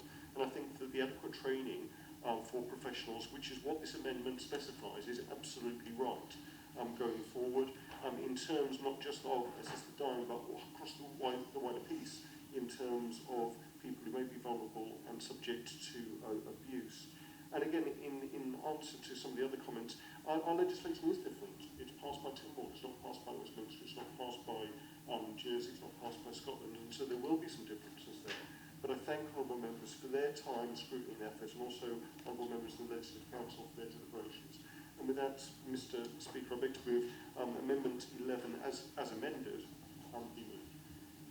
Honourable, so put to the House that the House to make Amendment A to Council's Amendment 11. Those in favour, please say aye. Aye. Against, no. The ayes have it. Which will call. So you're voting on Amendment A, which is the print on the back of your paper.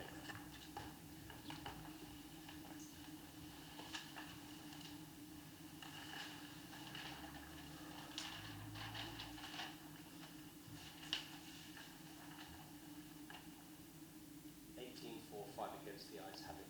The ayes have it. Now, just to be absolutely clear then, that I will put the question, Amendment 11 as amended be approved. Those in favour, please say aye. Aye. Against, no. The ayes have it. The ayes have it. Now, turn to Amendment 12. What Dr. Alison to move? Thank you, Mr Speaker. Amendment 12 omits the word as a treatment option with respect to assisted dying, following a suggestion from the British Medical Association Ethics Committee, and I'm grateful for their input. I beg to move that the House to agree with the Council Amendment number 12. Thank you, Mr Speaker. I beg to second and reserve my remarks. Question that the House to agree with Council's Amendment number 12. Those in favour, please say aye. Aye. Against, no. Ayes have it. Ayes have it. Court of Dr. Alison to move Amendment number 13. Thank you, Mr Speaker. Amendment number 13 substitutes must for may in clause 13 with respect to the responsibility of the Department issuing codes or practices and makes this obligatory. I beg to move that the House to agree with the Council's Amendment number 13. Thank you, Mr Speaker. I beg to second and reserve my remarks.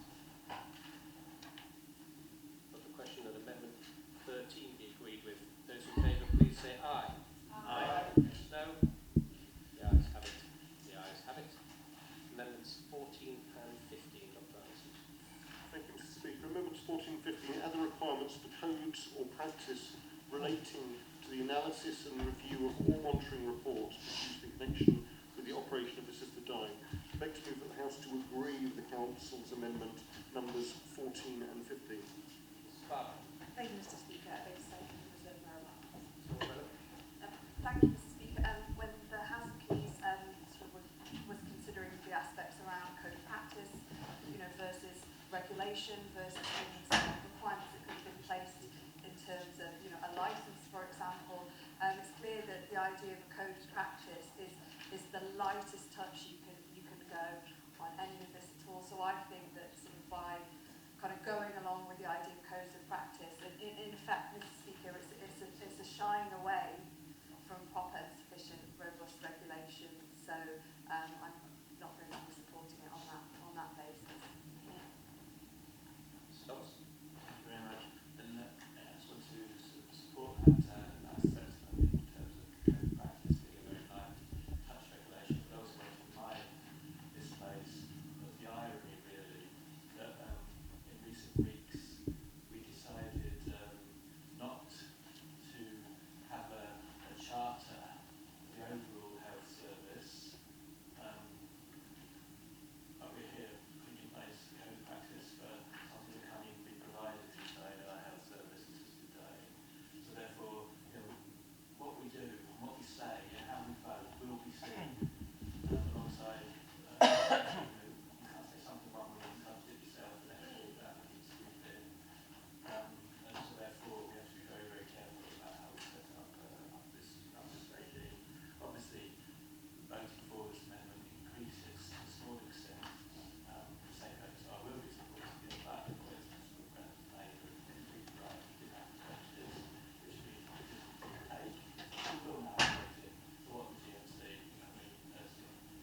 rise just to question, I suppose, some of the thinking perhaps behind some honourable members, because interestingly, when clause 13 was originally moved with various amendments in this honourable place, a number of members voted against, in fact, having those codes of practice.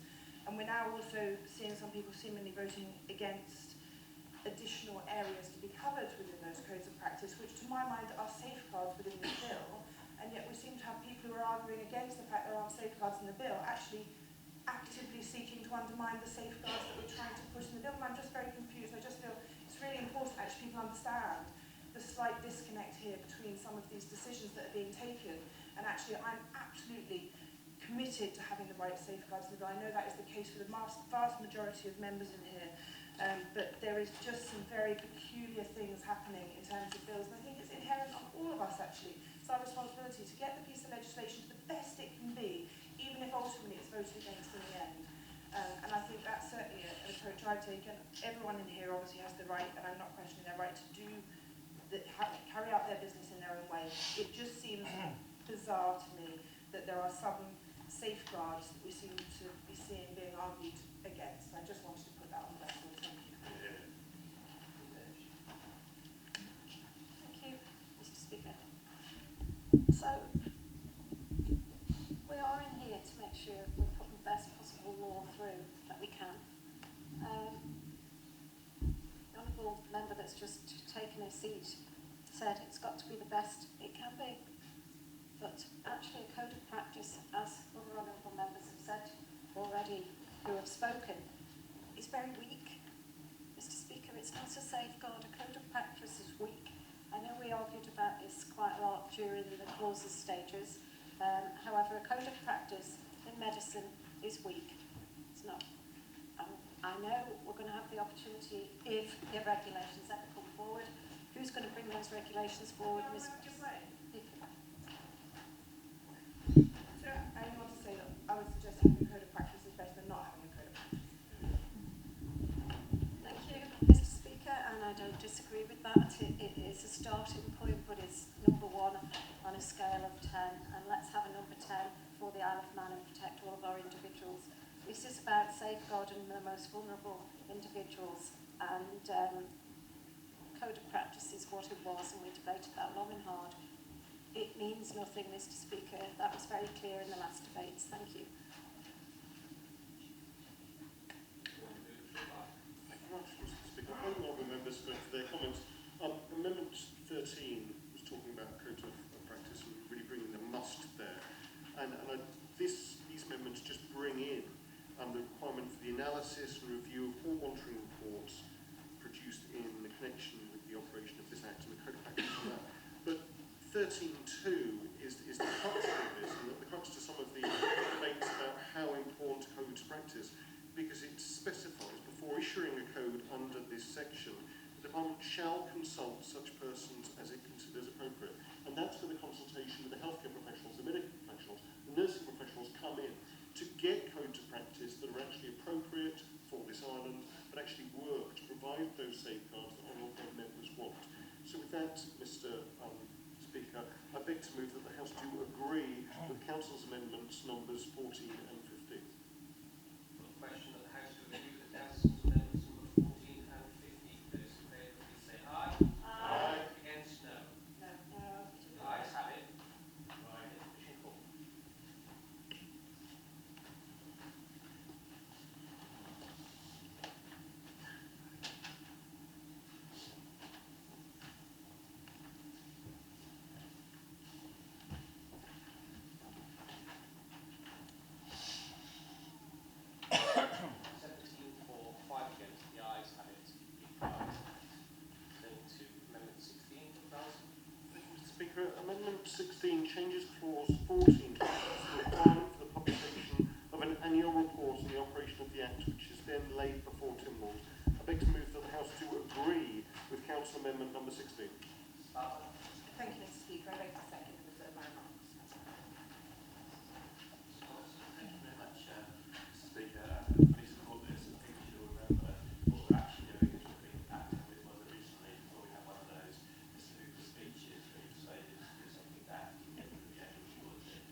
of the way.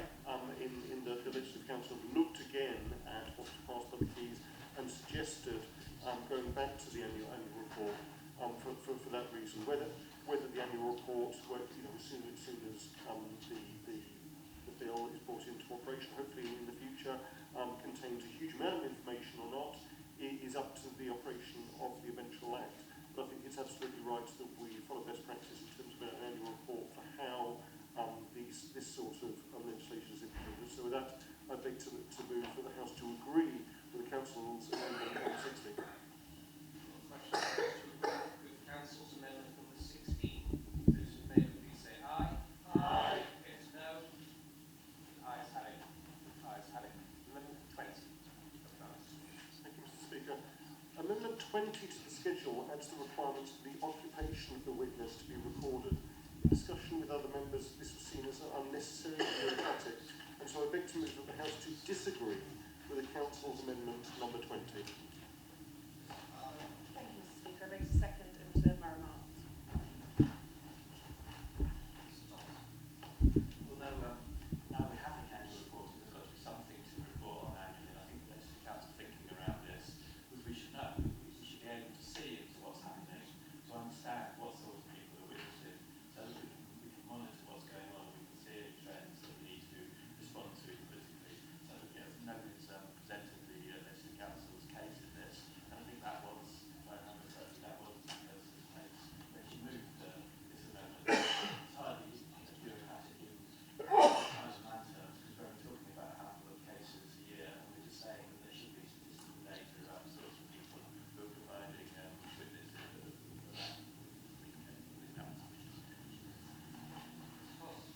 Thank you, Mr. Speaker. I would like some more information on this particular thing, just looking at the form of declaration, because if we take the bill, there's almost certainly going to be somebody with the individual. At the time of death, I know we've had the conversation about if the doctor should be present. But I'm not too sure on this, and I was wondering if the move of the bill could just give us a little bit more information, because I would have thought in most cases it would probably be a family member present at the time. But any help you can give me would be much appreciated.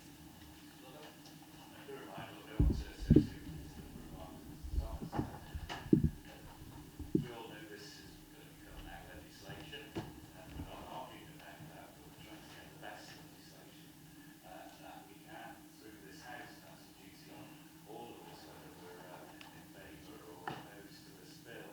I just think this is needed. Again, it's something to report on, but it's also a further safeguard as well that things are being done properly. Thank you, Mr. Speaker. And I was certainly interested when I first saw Mrs. Kelsey's amendment in this regard, because I think it's something I just hadn't given consideration to. And listening to Mr. Thomas talk about the possibility it could be to do with that annual reporting and something that could be useful within that. I suppose my natural evolution of that question would be then, and what would we do if we saw that there was a significant number of retail workers, perhaps, because that happened to be the group of people who had witnessed in certain circumstances, or a particular group of, I don't know, say lawyers. I don't know what they might be. I suppose my question is, do we genuinely feel that we would then make a change to perhaps prohibit a group of people? Because if we don't feel that's the case, then I would still question why we're gathering that data. Thank you, Mr. Speaker. Thank you very much, Mr. Speaker, and I thank all members for their comments. In terms of this is purely in terms of who countersigns the declaration as a witness, and clause 6 specifies that they are not a relative of the person. So this is not about who is there at the time of death. It's purely about who signs the declaration, or they do not have direct involvement with the person's care or treatment, or they are not somebody who knows they will gain financially. So it's purely in terms of them, in terms of signing the declaration, which is part of the schedule. And with that, I move that the House do disagree with the Council's amendment number 20. That I hope you disagree with Council's amendment number 20. Those in favour, please say aye. Aye. Against, no. No. The ayes have it. The ayes have it. Oh, so I didn't hear a division. We'll vote. We're voting that the House do disagree with Council's amendment number 20.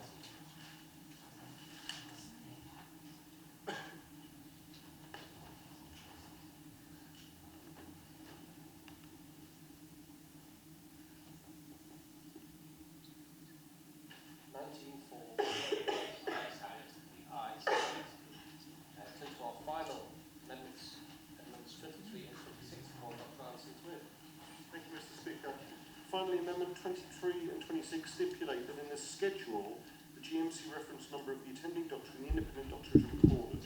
I beg to move that the House to agree with the Council Amendment 23 and 26. Start. Thank you, Mr. Speaker. I beg to second. Thomas?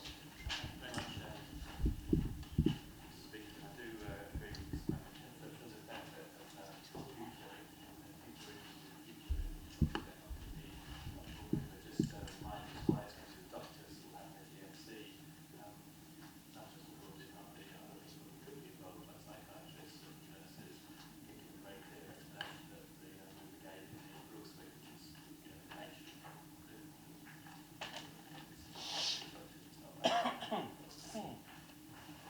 Thank you, Mr. Speaker. I just want to concur with what my colleague from Douglas Central's just stated. I feel that this should really stretch to all the regulatory bodies of the individuals that should be involved in this, not just the GMC reference of the doctor and the independent doctor to be recorded. It should be very, very clear that it's anybody that's been involved in that death to then be able to record the death appropriately. Thank you very much, Mr. Speaker. I thank Honourable Mr. Degerman. Again, this is purely in terms of the declaration and the signatures on the declaration should have the GMC number with them. But both members are correct in terms of those people who can opt in to provide the service. There are various other regulations there that they are registered, that they are on various performances, and they're registered with the appropriate regulatory bodies. The General Medical Council just deal with doctors, but there are other regulatory bodies to deal with lots of other healthcare professionals who would be involved in any eventual service that was provided. And with that, Mr. Speaker, I beg to move that Council Amendments 23 and 26 are agreed by the House. Put the question that the House to agree with Council's Amendments 23 and 26. Those in favour, please say aye. Aye. Against no. The ayes have it. The ayes have it.